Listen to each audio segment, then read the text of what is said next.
క్రీస్తునందు ప్రియ సంఘమా, ప్రభువైన యేసు అతి పరిశుద్ధ నామమున మీకు శుభములు. ఈ యొక్క భారతదేశంలో మరి లాస్ట్ ఏప్రిల్ మాసము 19వ తారీఖున ఎలక్షన్స్ ప్రారంభమై అవి కొనసాగుతున్నాయి. అసలు ఈ బైబుల్ మరి ఎలక్షన్స్ గురించి ఏమైనా మాట్లాడుతుందా? ఒక్కసారి ఆలోచించాలి. బైబుల్ ఖచ్చితంగా మాట్లాడుతుంది. బైబుల్లో ఎలక్షన్ అనే మాట 27 సార్లు ఉంది. 27 టైమ్స్ బైబుల్లో ఎలక్షన్ అనే మాట ఉంది. అసలు ఈ బైబులే పెద్ద ఎలక్షన్ గురించి మాట్లాడుతుంది. ఎందుకనంటే మనిషి తన జీవితంలో దేన్ని ఎన్నిక చేసుకోవాలో కరెక్ట్గా చెప్పేది బైబులే కనుక మనం ఈ అంశాన్ని వదిలిపెట్టలేదు.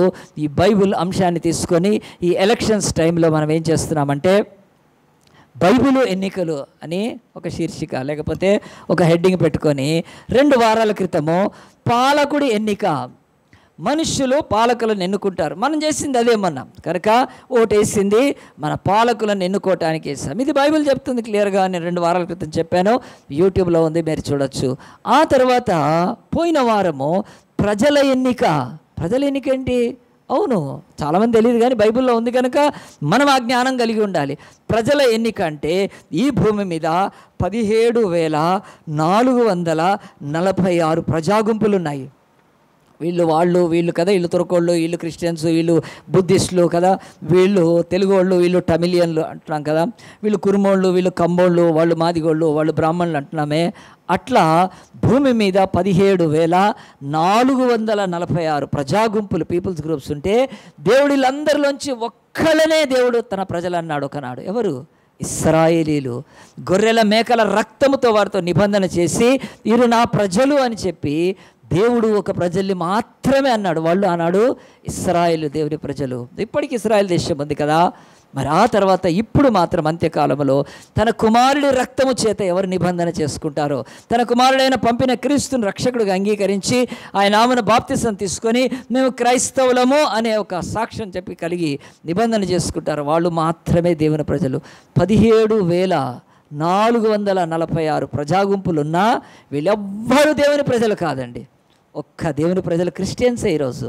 కనుక ఆ బలాధిక్యత దేవుడు క్రీస్తులో ఇచ్చాడు. కనుక ప్రజల ఎన్నిక అనేది ఈ బైబిల్లో ఉంది. నేను పోయిన వారము చెప్పాను. ఈరోజు మూడోది, బైబిల్ ఎన్నికలో 3వ భాగాన్ని నేర్చుకుంటే ఈ 3వ భాగము ప్రారంభించే ముందు ఒక చిన్న విషయం. ఒక పాస్టర్ గారు, ఆయన ఒక పట్టణంలో చర్చ్ ఉంది. ఆ యొక్క పాస్టర్ గారు మంచి చర్చ్, మంచి ప్రార్థన, మంచి ఆరాధన, మంచి వాక్యము, మంచి క్రమశిక్షణ, మంచి సాక్ష్యము కలిగిన చర్చ్ అది. ఆ చర్చికి చాలామంది వస్తారు. ఆ చర్చికి ఒక కొత్త కుటుంబం వచ్చింది. వచ్చిన తర్వాత ఆరాధన అయిపోయాక వాళ్ళు ఎండింగ్లో ఆ యొక్క పాస్టర్ కలిశారు. పాస్టర్ గారు, మేము కొత్తగా వచ్చాము, మాకు ఈ చర్చ చాలా బాగా అనిపించింది అంటే చాలా సంతోషమని పాస్టర్ గారు మాట్లాడారు. ఇక చాలామంది మాట్లాడుతుంటారు కనుక వాళ్ళు వెళ్ళేటప్పుడు, అయ్యా పాస్టర్ గారు మీరు ఒక్కసారి మా ఇంటికి రావాలి అని వాళ్ళు ఒక చిన్న విన్నపం లేకుంటే రిక్వెస్ట్ చేసి, తప్పకుండా వస్తాను మీ ఇంటికి, మీరు అడ్రస్ షేర్ చేయండి, లొకేషన్ షేర్ చేస్తాను. కానీ ఆ తర్వాత వారం వాళ్ళు ఆరాధనకు వస్తున్నారు, కానీ పాస్టర్కి సమయం లేక వెళ్ళలేదు. అలాగే 4 వారాలు గడిచిపోయినాయి, 5 వారాలు. ఇంకొక రోజు వాళ్ళు ఫోన్, పాస్టర్ గారు మీ గురించి చూస్తున్నా, మీరు రాలేదంటే, అయ్యో నేను కొంచెం బిజీగా ఉన్నా, నేను రేపు ఖాళీగా ఉన్నాను, రేపు మీ ఇంటికి వస్తానని చెప్పారు. వాళ్ళు లొకేషన్ షేర్ చేస్తే తెల్లవారి పాస్టర్ గారు ఆ ఇంటికి వాళ్ళకి వెళ్దామని బయలుదేరాడు. మామూలు వర్కింగ్ డే, సండే కాదు, వెళ్ళటానికి బయలుదేరినప్పుడు ఆ రోజు 10th క్లాస్ రిజల్ట్స్ వచ్చాయి. ఆ రోజు 10th క్లాస్ రిజల్ట్స్ రాగానే ఆ పాస్టర్ గారు చాలామంది పాస్టర్కి ఫోన్ చేయడమో, మా పాప పాస్ అయ్యారని వాళ్ళు చాలా కృతజ్ఞతగా ప్రార్థన చేసిన కదా. కొంతమంది అయితే లేచి స్వీట్ బాక్స్ తీసుకొని పాస్టర్ గారు ఇంటికి వచ్చి, పాస్టర్ గారు మీరు ప్రార్థన చేశారు, మా బాబు మంచిగా పాస్ అయ్యాడు పాప అని చెప్పి స్వీట్ బాక్స్ ఇచ్చి కృతజ్ఞత కానుక ఏదైనా ఇచ్చి ప్రార్థన చేయించుకొని వెళ్ళిపోయారు. అలాగే పాస్టర్కి లేట్ అయిపోయింది. ఇంకా తర్వాత కొద్దిసేపు అయినాక అయ్యో ఈరోజు వెళ్ళాలి కదా అని చెప్పి మళ్ళీ ఇంకెవరైనా 10th పాస్ అయిన వాళ్ళు ఉంటే వాళ్ళు సాయంత్రము రావచ్చు కదా పాస్టర్ని దర్శించడానికి అని పాస్టర్ లేచి ఆ యొక్క ఇంటికి వెళ్ళిపోయాడు. వాళ్ళు ఎదురు చూస్తున్నారు. ఆ ఇంటికి వెళ్ళగానే పాస్టర్ని మంచిగా సాదర ఆహ్వానంతో ఆహ్వానించి పాస్టర్ కూర్చోబెట్టి మంచి మర్యాద చేసి ఏదో కాఫీ టీ ఇచ్చి మాట్లాడుతుంటే వాళ్ళ యోగక్షేమాలన్నీ కూడా మాట్లాడుకున్నప్పుడు, మీరు ఎక్కడి నుంచి వచ్చారు, ఏం చేస్తున్నారు, మీ యొక్క ఉద్యోగాలు ఏంటి, మీ యొక్క పరిస్థితి ఏంటి, మీరు ఎప్పుడు రక్షణ పొందారు, ఎట్లా దేవుని బిడ్డలుగా ఉన్నారు, ఇవన్నీ మాట్లాడుకున్నారు. పాస్టర్ కూడా కొన్ని చర్చి అడిగితే చెప్పారు, వాళ్ళ విషయం అడిగితే అన్నీ చెప్పారు. చివరికి ఇక ముగింపు పాస్టర్గా లేచి ప్రార్థన చేయాలి కనుక ఆ కుటుంబం కొరకు ఆ ఇంట్లో అడుగు పెట్టారు కనుక మరి జనరల్గా పాస్టర్ అడిగారు, మీకు ఎంతమంది పిల్లలు అని అడిగారు. అంటే వాళ్ళు చెప్పారు, అవును పాస్టర్ గారు మాకు 4 పిల్లలు, మా యొక్క నలుగురు పిల్లలు, పెద్ద బిడ్డ ఒక కుమార్తె బీఎస్సీ అగ్రికల్చర్ చేసి తను మరి గవర్నమెంట్ జాబ్ చేస్తుంది ఒక 1.5 year నుంచి. ఇంకా మ్యారేజ్ అయితే కాలేదు కానీ చూస్తున్నాము. మరి రెండవ సంతానము మాకు బిడ్డ ఒక అబ్బాయి, అతను బీటెక్ కంప్లీట్ చేసేసి అతను ఒక స్టార్టప్ కంపెనీలో సాఫ్ట్వేర్ ఇంజనీర్గా పనిచేస్తున్నాడు. అది రీసెంట్గానే జరిగింది. ఆ తర్వాత మాకు మూడవ బిడ్డ ఒక పాప, ఆ పాప బ్యాచిలర్ ఆఫ్ లా చదువుతుంది. తనకు లా చాలా ఇష్టము కనుక అలాగ లా చదువుతుంది. చాలా మంచి దేవుని బిడ్డలు మా బిడ్డలు, చర్చికి వెళ్తారు, చక్కగా చర్చిలో పార్టిసిపేట్ చేస్తారని చెప్పి ముగ్గురు బిడ్డలు అయిపోయినాక నలుగో బిడ్డ అంటే ఆ యొక్క నాలుగో బిడ్డ గురించి ఆ యొక్క తల్లిదండ్రులు చెప్పారంటే నాలుగో అతను అబ్బాయి, ఆ అబ్బాయిని మేము దేవుడి సేవకు సమర్పించాము, దేవుడి సేవకి ఇచ్చేయాలనుకుంటున్నాం. పాస్టర్కి చాలా సంతోషం అనిపించింది. ముగ్గురు కనీసం సెక్యులర్ జాబ్స్లో ఉంటే ఒక్క బిడ్డ అయినా సరే దేవుడి సేవకి ఇచ్చే తల్లిదండ్రులు ఉండడం ఎంత మంచిది కదా. ఆ పాస్టర్ గారు చాలా సంతోషపడ్డారు. మరి ఆ బాబు ఏంటంటే ఆ బాబు అక్కడ అప్పుడు జనరల్గా పాస్టర్ అడిగాడు, బాబు ఏం చేస్తున్నాడంటే అప్పుడు ఆ తల్లిదండ్రులు ఉన్నారు, పాస్టర్ గారు మీరు ఈరోజు ఇంట్లోకి రావడము, ఈరోజే రావడము, ఈ బిడ్డను మేము సేవకు సమర్పించాము, సేవకి ఇచ్చామనుకున్నాం, ఒక చక్కటి ఆ యొక్క మ్యాచింగ్ జరిగింది. ఇది దేవుడి చిత్తమే అనుకుంటున్నాం మేము, ఇది దేవుడి యొక్క ప్రణాళిక అనుకుంటున్నాము. మీరు ఇన్ని రోజుల నుంచి 6 వారాల నుంచి 7 వారాలు ఈరోజే మా ఇంటికి వచ్చారంటే ఇది దేవుని చిత్తమే అంటే పాస్టర్ అనుకున్నాను. అదేమిటి అని అంటే ఈరోజు రిజల్ట్స్ వచ్చాయి, ఆ తర్వాత మావాడు ఫెయిల్ అయిపోయాడు కనుక ఇది ఖచ్చితం దేవుని సేవకే మేము ఇస్తాం అనుకున్నాం, ఇదిగో ఈరోజు మీరు రావడం అంటున్నారు. అప్పుడు పాస్టర్ గారు అడిగారు, అయ్యో అట్లేంటండి, ఫెయిల్ అయినందుకు దేవుడి సేవన, రేపు సప్లిమెంటరీ ఎగ్జామ్ రాస్తే పాస్ అవుతాడు కదా అంటే వాళ్ళు అన్నారు అట్లా సప్లిమెంటరీ రాసే అవకాశం లేదు, ఎందుకంటే 6లో 5 సబ్జెక్టులు పోయినాయి. అడిగాడు పాస్టర్, బాబు పోయినట్టు, అవును నా బంగారు కొండే, నేను ఎంత చక్కగా సేవకి ఇచ్చారు. ఇంకొకటి నిర్మా వాడాల్సింది, అది ఆ రోజు కూడా పోయేది. ప్రియ దేవుని బిడ్డలారా, ఈరోజు ఆ ఇంటిలో ఆ యొక్క పాస్టర్ గారికి పరిస్థితి ఏమిటి? 10th క్లాసులో అట్టర్ ఫ్లాప్ అయి ఫెయిల్ అయినోడిని వాడిని దేవుడి సేవకు మేము ఇస్తున్నాము అని చెప్తున్నప్పుడు పాస్టర్ మనసులో ఏమనుకున్నాడండి?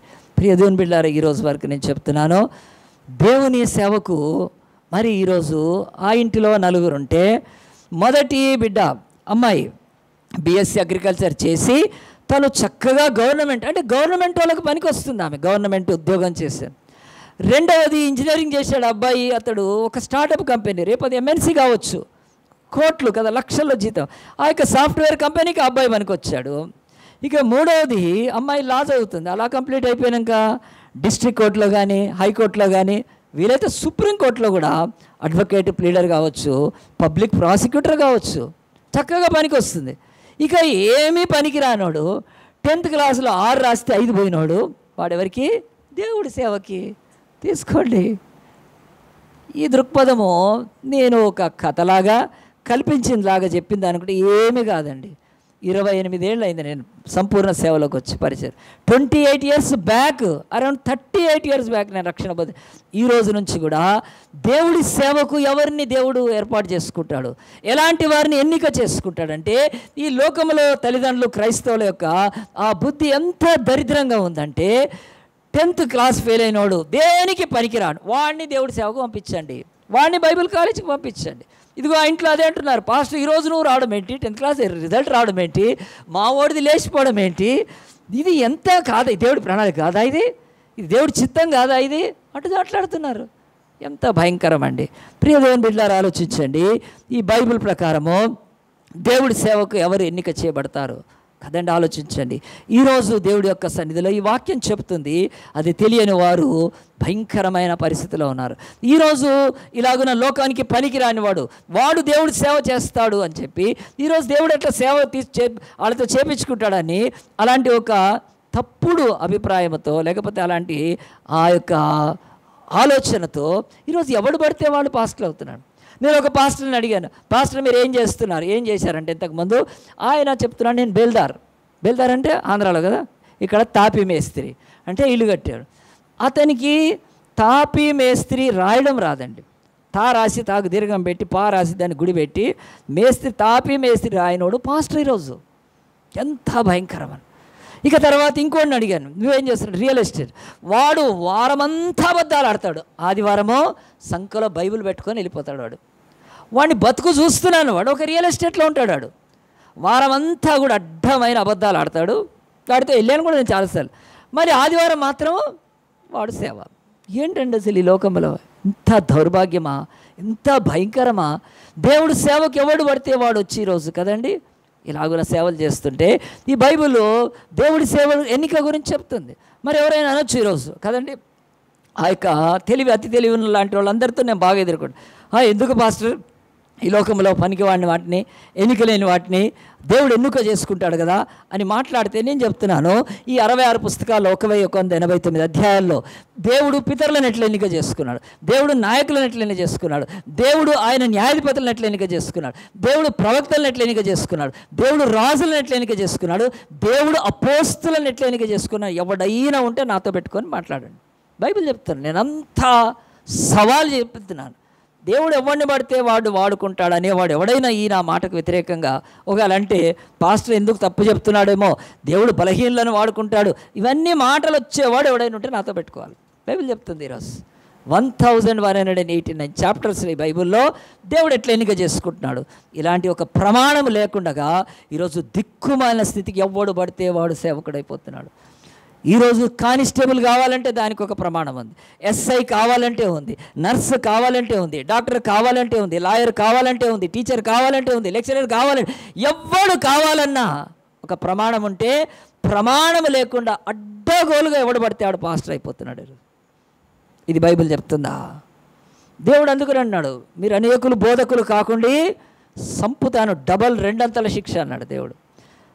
అంటే మల్టిపుల్గా వస్తుంది 2 అంతల శిక్ష. కనుక దేవుడు హెచ్చరించాడు, తెలియదు ఆ వాక్యం ఎక్కడుందో.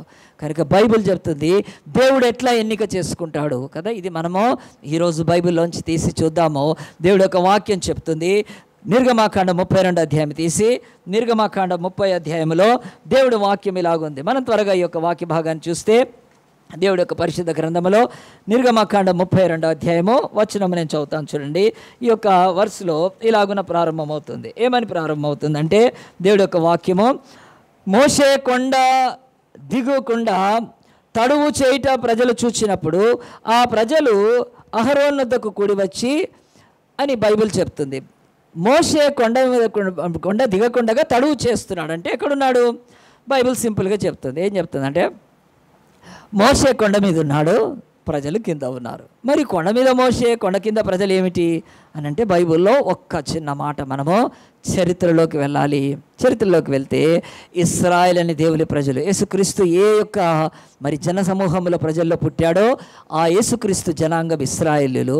ఇశ్రాయేల్ ఒకనాడు క్రీస్తుకు పూర్వం ఒక 4000 సంవత్సరాల క్రితము వాళ్ళు ఐగుప్తులో బానిసలుగా అయిపోయారు. వాళ్ళు ఐగుప్తులో ఆహారం కొరకు వెళ్ళారు. తర్వాత వారి సంఖ్య ఎక్కువైపోయింది.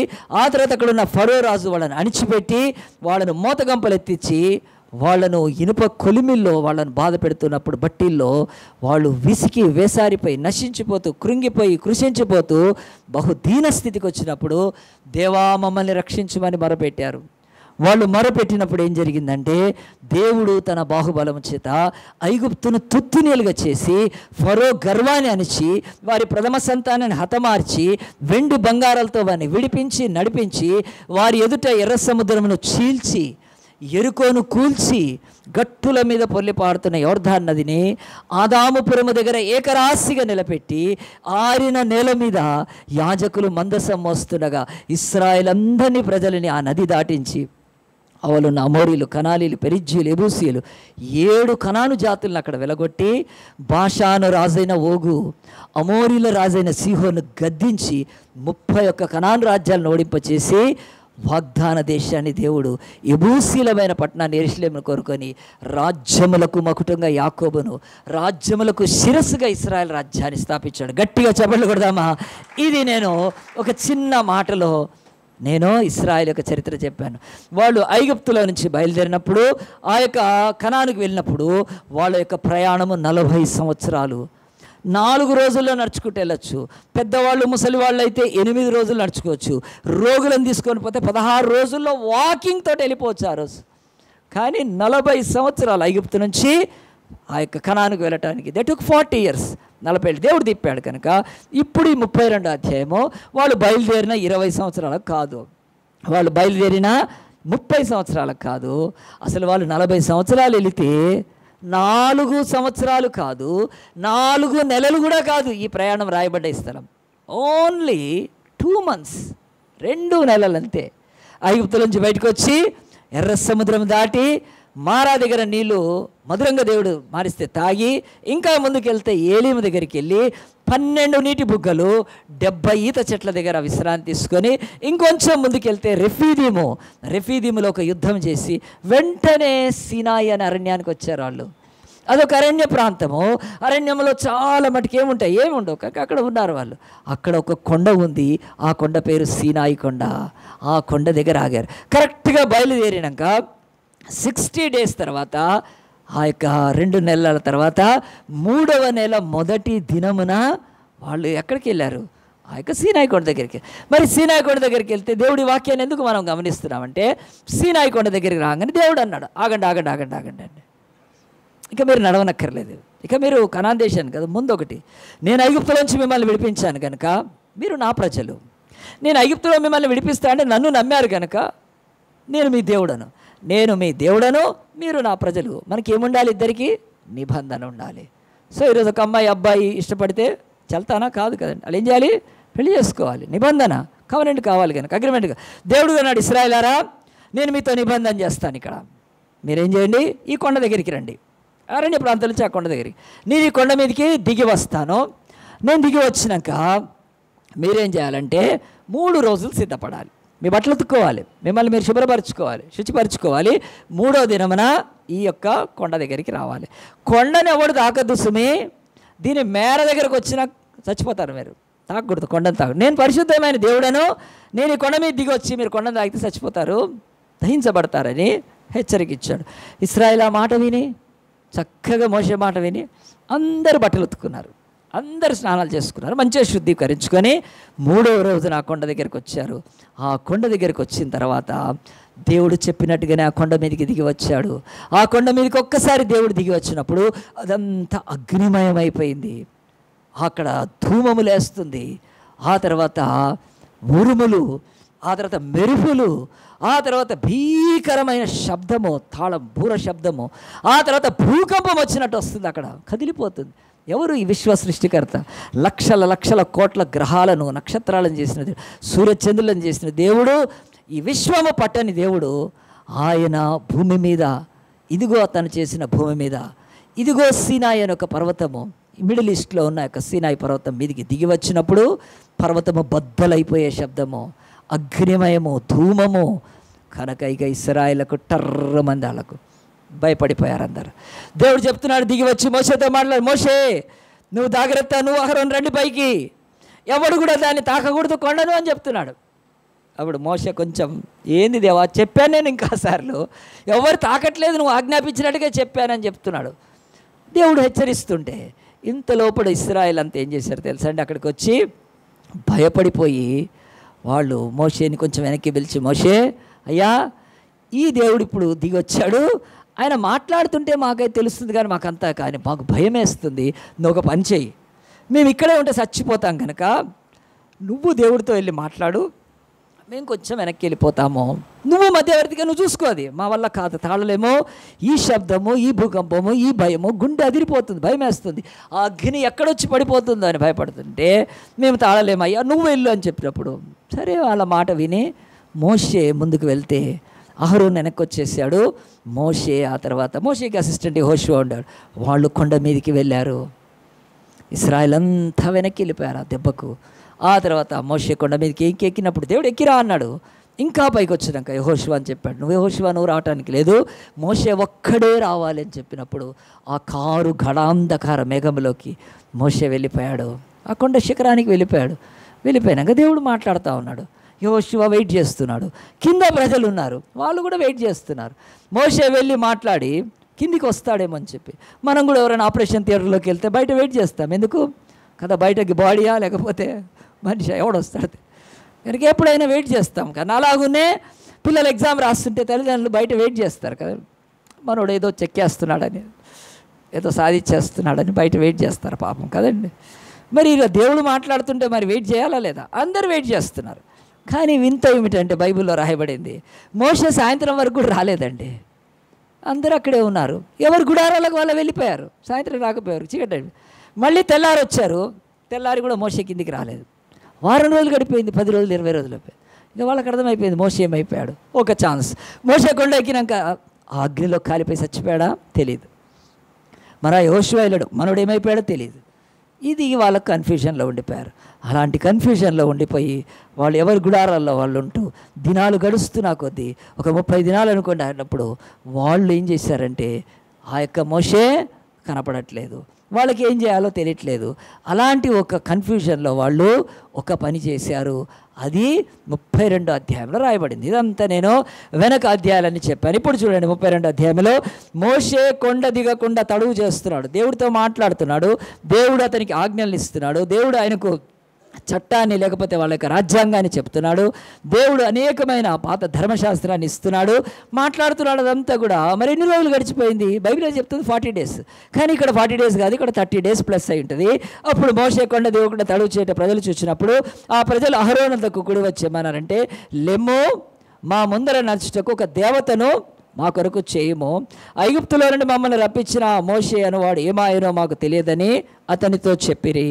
ఎందుకు ఈ ప్రజలు వచ్చి అడుగుతున్నారు? మోషే ఏమయ్యాడో తెలియదు కదా. మోషే ఏమయ్యాడో తెలియకపోయే వరకు వాళ్ళు ఏం చేస్తున్నారంటే ఆ యొక్క అహరోను అడుగుతున్నారు, ఏమయ్యాడు తెలియదు మాకు. ఈ ప్రజలందరూ వచ్చి ఏమడుగుతున్నారు, అయ్యా మోషే, నీవు మా ముందర నడచడానికి ఒక దేవతను తయారు చెయ్యి, మమ్మల్ని ఐగుప్తులోంచి నడిపించిన మోషే ఏమయ్యాడో మాకు తెలియదు అన్నాడు. ప్రజలు ఎప్పుడైనా ఇలాంటివి ఈ యొక్క కంప్లైంట్స్ ఎందుకు తీసుకొస్తారని ఆలోచించండి. మన ఇండ్ల దగ్గర, మన బస్తీలో, మన కాలనీలో ఒకరోజు నీళ్లు రాకపోతే ఊరుకుంటాం, 2 రోజులు నీళ్లు రాకపోతే ఊరుకుంటాం, ఒక వారం రోజులు నీళ్ళు రాకపోతే ఏం చేస్తారు? వాళ్ళంతా బస్తీ వాళ్ళు ఆ యొక్క కాలనీ వాళ్ళు వెళ్ళి ఆ యొక్క ఆఫీసర్ని ఎవరినో కలుస్తాడు. వాడు ఒకవేళ వాటర్ డిపార్ట్మెంట్ అయితే ఎందుకు నీళ్ళు రావట్లేదు అని వీళ్ళు అడుగుతారు కదా. ఇంత సింపుల్గా బైబిల్ చెప్తుంది. ఇక్కడ కూడా ఇశ్రాయేలీలు అనే ప్రజలు మోషే చేత నడిపించబడుతుంటే మోషే కనపడకుండా పోయాడు కనుక మరి వాళ్ళు వచ్చి అహరోను ఏమాడుతున్నారు అంటే, మోషే కనపడట్లేదా, ఏమయ్యాడో మాకైతే తెలీదు, మేము ఇంక ఇట్లా ఉండలేమో, మా ముందర నడుచుటకు నువ్వు ఒక దేవతను తయారు చేయని అడుగుతున్నారు. ఐగుప్తులోంచి మమ్మల్ని నడిపించిన మోషే ఏమయ్యాడో మాకు తెలియదు, కానీ మాకు ఒక నాయకుడు కావాలి, లేక మమ్మల్ని నడిపించేవాళ్ళు అని చెప్పి మా ముందు నడుచుటకు ఒక దేవతను తయారు చేయమన్నాడు. ప్రియులారా, ఆలోచించండి, వీళ్ళ యొక్క మాట కొంచెం తీసుకోండి. మా ముందర నడుచుటకు ఒక దేవతను చెయ్యి అని చెప్తున్నాడు. మనం చేసింది మన ముందు నడుస్తుందా? ఎట్లా నడుస్తుంది? ఈ ప్రపంచంలో విగ్రహారాధన చేసే దరిద్రులందరికీ ఇదే సమస్య. దేవుడు అందు గురించి పరిశుద్ధ గ్రంథం 3589 భాషలు దొరుకుతుంది. ఇది బైబిల్. ఇది మా ముందర నడుచుటకు ఒక దేవతను చేయడు. మనం దోమని ఈగను తయారు చేయలేం. మనం ఇక దేవతను తయారు చేసుకోవడం ఏంటి? ఆ దేవత మన ముందు నడుస్తుందంటే ఈ దిక్కుమాలిన మనలాంటి యొక్క విగ్రహారాధన ప్రపంచంలో దేశాలన్నిటికీ ఇదే ప్రాబ్లం. ఏంటంటే నువ్వు చేసుకొని దాన్ని నెత్తి మీద పెట్టుకుంటావు, మళ్ళీ దేవత వస్తుంది. నువ్వు చేసి భుజాల మీద పెట్టుకుంటావు కదా, దేవత ముందు పోతుంది.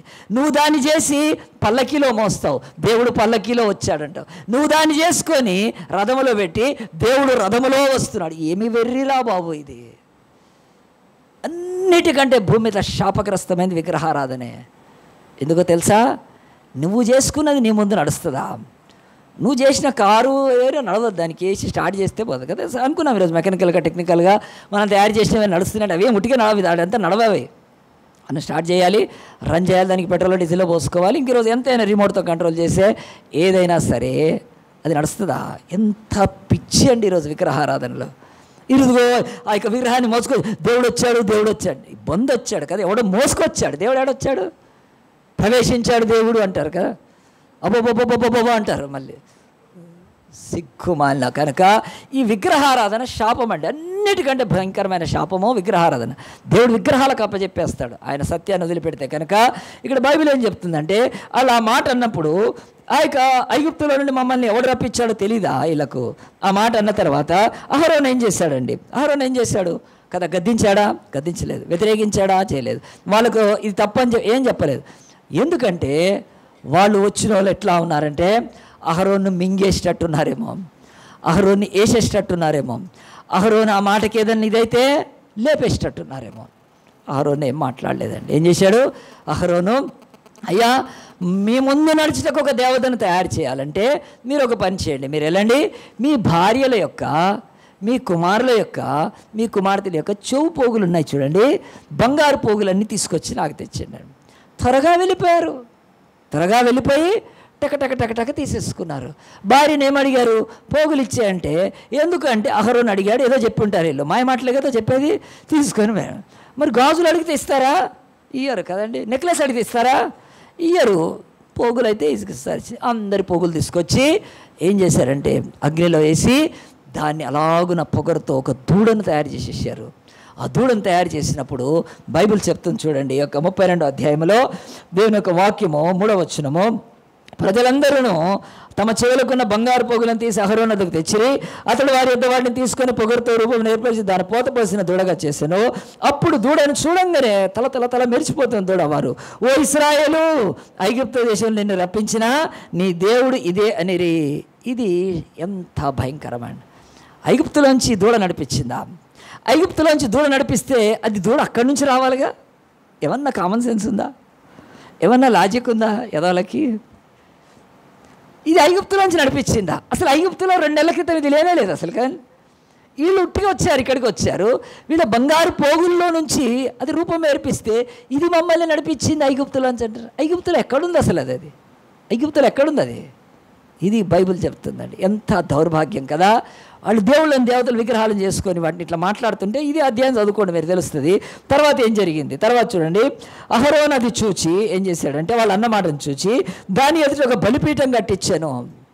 ఈ అహరోను ఏం చేశాడు? వీళ్ళంతా దేవత అనుకుంటున్నారు కదా అని ఒక బలిపీఠం కట్టిస్తే ఇప్పుడు దానికి బలులు అర్పించాలి కదా, దానికి బోనం పెట్టాలి, నైవేద్యం పెట్టాలి, బళ్ళు పెట్టాలి. కనుక అలాగున ఒక బలిపీఠం కట్టాడు. అహరోను యొక్క పాపం అండి. ఇక్కడ మనకి ఇప్పుడు అవసరం లేదు కానీ అతను కట్టించినాడు. మరి అహరోను ఏమన్నాడంటే రేపు యెహోవాకు పండగ జరుగునని చాటింపగా, దూడకు కాదు యెహోవాకే. ఇది ద్వంద్వము కనుక దూడక పండగ యెహోవాక. చేసింది దూడ, బంగారు దూడకు. పండగ దేనికి? యెహోవాకు. ఇది మిక్స్డ్ కనుక ఇది నేను చెప్పే నా ఈ యొక్క 38 ఏళ్లలో నేను వాక్యం నేర్చుకున్నాను కనుక ఇది ఎంత స్పష్టంగా ఉందంటే ఇక్కడ దూడను చేసుకొని దానికి బలులు అర్పిస్తూ పండగ మాత్రము యెహోవాకు. అంటే ఇక్కడ ఏంటి? యెహోవానే మొదలుపెట్టలేదు వాళ్ళు. యెహోవానే, దూడనే. కానీ మనం పండగ యెహోవా పేరట చేయాలి, దూడ దగ్గర మనం బలి అర్పించాలి.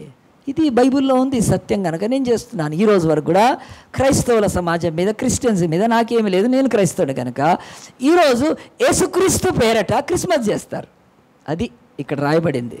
యేసుక్రీస్తే కానీ క్రిస్మస్, యేసుక్రీస్తే ఆ యొక్క శాంతాక్లాస్ ఏంటి? యేసుక్రీస్తే ఏంటి? యేసుక్రీస్తే చెట్టు పెడతారు, క్రిస్మస్ చెట్టు పెడతారు. దిక్కుమాల 32వ అధ్యాయాన్ని చదువుమని చెప్తున్నాడు. యెహోవా దేవుణ్ణి వదిలిపెట్టకుండగా యెహోవా పేరట దూడను ఆరాధించాలి, యేసుక్రీస్తు పేరట క్రిస్మస్ చేయాలి, యేసుక్రీస్తు పేరట చెట్టు పెట్టాలి, యేసుక్రీస్తు పేరట దిక్కుమాలిన క్యారల్స్కి తిరగాలి కదా, యేసుక్రీస్తు పేరట ఈరోజు డెకరేషన్ చేసుకోవాలి, యేసుక్రీస్తు పేరట శాంతాక్లాస్ అనే ఆ ముసలి తాత వాడిని తీసుకొచ్చి పెట్టాలి. ఇది ఆ బైబిల్ చెప్తుంది. ఎంత భయంకరం! బైబిల్ చెప్తుంది ఇక్కడ యెహోవానే మొదలుపెట్టలేదు, డెమిగాడ్స్ని తయారు చేస్తున్నారు. గాడ్ అండ్ డెమిగాడ్ బైబిల్ చెప్తుంది. దేవుడు ఉపదేవతను చేసుకుంటున్నారు ఈరోజు. నేనే దేవుడు, నేనే తప్ప ఏ దేవుడు లేడని చెప్పాడు. I am the God and no God beside me, I am the only God అని చెప్పిన దేవుడు ఈరోజు ఇశ్రాయేలీయుల యొక్క ప్రయాణములో అప్పుడే ఇంకొక దేవుడు తయారైపోయాడు. దూడదేవత తయారైంది. దూడను పెట్టుకొని యెహోవాకు బలి అర్పిస్తారా? సరే, మంచిది. చూడండి తర్వాత మనం ముందుకు వెళ్ళిపోదాము. మన టాపిక్ 32వ అధ్యాయంలో నిర్గమాకాండములో. అప్పుడు అది చూచి దాని ఎదుట ఒక బలి కట్టించాను. మరియు అహరోను రేపు యెహోవాకు పండుగ జరిగినని చాటింపగా 6వ వచనం, మరునాడు వారు ఉదయంన లేచి, ఇదిగో పండుగ అంటే పొద్దున్నే లేస్తారు, చర్చికి మాత్రం లేటుగా వస్తారు, ఇంకా వస్తూ ఉన్నారు. పండగ అంటే పొద్దున్నే లేచిపోతారు. ఎందుకంటే పండగ పిచ్చి, అది భయంకరమైన దండగ పిచ్చి. అది బతుకులో ఉన్నంత వరకు దాన్ని వదులుకోకపోతే ఇక బతుకు దండగే అయిపోతుంది. కనుక ఈ పండగ పిచ్చితో ఏం చేస్తున్నారు చూడండి. రేపు యెహోవాకు పండగ అనగానే మరునాడు వారు ఉదయమున లేచి దహన బలులను సమాధానాలను అర్పించారు. దేనికి అర్పించారు? దూడకు అర్పించారు. అప్పుడు జనులు తినుటకును పండగ అంటే మరి మస్తు ఉండాలి కదండి, తినాలి కదా, బాగా తినాలి. ఎంత తినాలి? పళ్ళల్లో ఇరుక్కొని పోవాలి కదండి. ఇరుక్కొని పోయి టూత్ పిక్కులు ఇరిగిపోవాలి కనుక అట్లా తినాలి, బాగా తినాలి. కనుక తినుడు ఎప్పుడు పండగలో ఉంటుంది, మనుషులు తినాలి కనుక వాళ్ళు తిని తప్పేది. తర్వాత త్రాగారు, ఎందుకంటే ఎప్పుడు తాగకపోయినా పండగలో తాగాలి. ఒకనాడు ఒకడు అన్నాడంట కదా, యేసు స్వామి వచ్చారా సీస మూస తీయరా అన్నాడంట. అంటే ఏ రోజు కూడా ఆ రోజు మాత్రం సీస తీయచ్చని కనుక అలాగున తాగారు. మరి తిని తాగిన తర్వాత ఏం చేశారు? తిని తాగినాక ఏమవుతుందంటే ఏమవుతుంది, కిక్ ఎక్కుతుంది. కిక్కుకి ఏమయ్యారు? అప్పుడు డ్యాన్స్ స్టార్ట్ చేశారు, నాట్యం ఆడుతున్నారు. అంత పండగ వాతావరణం. ఆ మోషే ఎక్కడ పోయాడో పదేడు కదా, ఆ యొక్క పోయాడు. దేవుడు ఏం చెప్పాడు? ఆ అగ్నిమయము, ఆ ధూపమయము, ఆ యొక్క భయంకరమైన ఆ యొక్క భూకంపము, ఆ తర్వాత మెరుపులు, ఉరుములు ఇవంతా డౌన్ అయిపోయినాయి. పర్లేదు మోషే ఉన్నాడని చూసుకోండి, మనకెందుకు. మనకైతే దూడ డ్యాన్సు, దూడ తినుడు, ఫుల్ పండగ చేసుకుంటున్నారండి కింద. నేను ఈ వాక్యం ముగించేమని డైరెక్ట్గా స్ట్రైట్గా చెప్తున్నాను. మీరు పోయి ఆ చాప్టర్ చదువుకోండి. బైబిల్ స్టడీలో ఒక 6 వారాలు 7 వారాలు చెప్తాను స్లోగా ఒక్కొక్క వాక్యం, ఇప్పుడు అవసరం లేదు. కానీ అప్పుడు వీళ్ళు కింద దూడం చేసుకొని ఆట ఆడుతుంటే దేవుడు మోషేతో మాట్లాడుతున్నప్పటికీ భూమి మీద ఏం జరుగుతుంది ఆయనకు తెలుసు కదా. మోషేకి చెప్పాడు, ఎండింగ్ వచ్చేసింది. దేవుడిచ్చే ఆజ్ఞలు, దేవుడిచ్చేవన్నీ అవి ముగింపులోకి వచ్చేసాయి కనుక దేవుడు మోషేకి మధ్యలో చెప్పాడు. ఆయన బాధేసిపోయి, మోషే ఎల్లు, నీ ప్రజలు కింద ఒక దూడను చేసుకొని దేవతను చేసుకొని తిని తాగి నాట్యం ఆడుతున్నారు, వాళ్ళు లోబడని ప్రజలు, నేను వారిని నశింపజేస్తాను అన్నాడు. అప్పుడు మోషే ఏం చేశాడంటే, ప్రభా ఏమో కానిచ్చే అనలేదు. ఏమన్నాడు తెలుసా? దేవా ఆ పని చేయొద్దు, నువ్వు ఇశ్రాయేల్ అనే నీ ప్రజల్ని ఐగుప్తులోంచి బయటికి తీసుకొచ్చి ఈ కొండల్లో చంపడానికి తీసుకొచ్చావు, నువ్వు చేతగాని దేవుడు అనుకుంటారు అన్ని రాజ్యాలని దేవుడు. ఆ పని చేయొద్దు. నీ యొక్క సేవకులైన అబ్రహాము, నీ సేవకుడైన ఇస్సాకు, నీ సేవకుడైన ఇశ్రాయేలుకు నువ్వు వాగ్దానం చేసి శాశ్వతంగా ఈ భూమిని ఇస్తా అన్నావు కదా, నువ్వు మాట తప్పే దేవుడవా, వాగ్దానం ఇచ్చి నెరవేర్చిన దేవుడా, నువ్వు మంచి దేవుడు కనుక ఆ పని చేయలేవు అన్నప్పుడు దేవుడు సరే సరే అని చెప్పి మోషే యొక్క బైబిల్లో ఉన్న 221 ప్రార్థనలో 21st ప్రేయర్ అండి అది, 21 ప్రార్థన అది బైబిల్లో.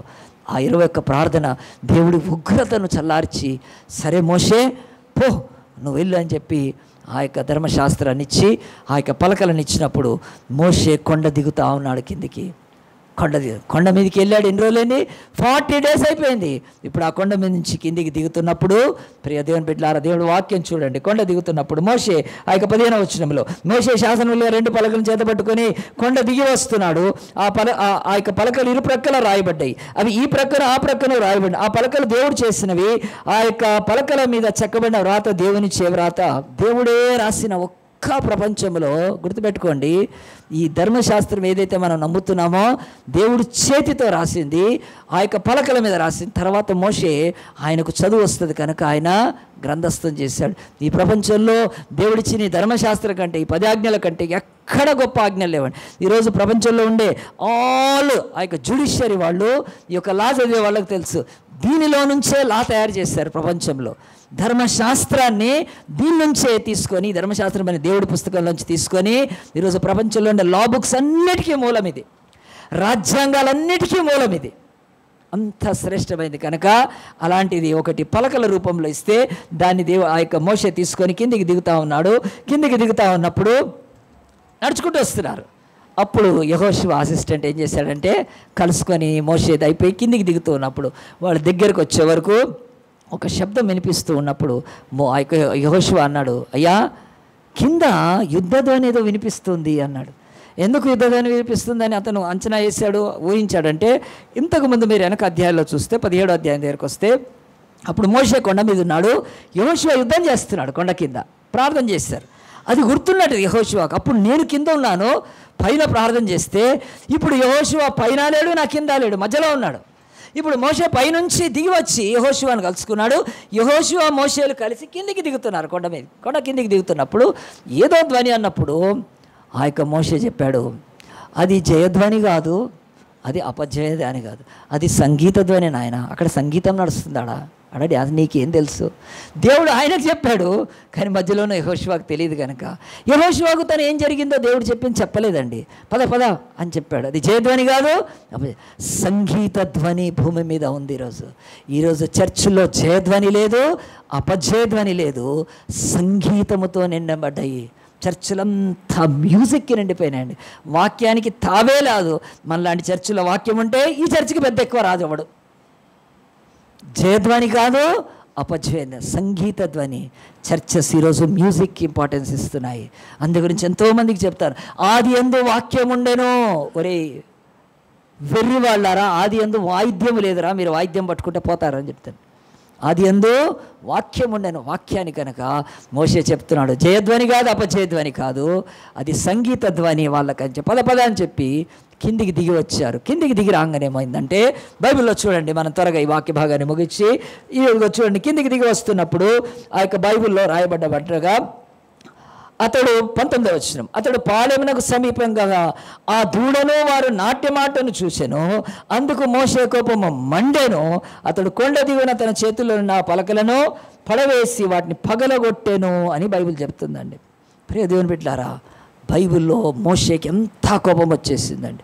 ఆ దూడను చూశాడు, మెరుస్తూ ఉంది.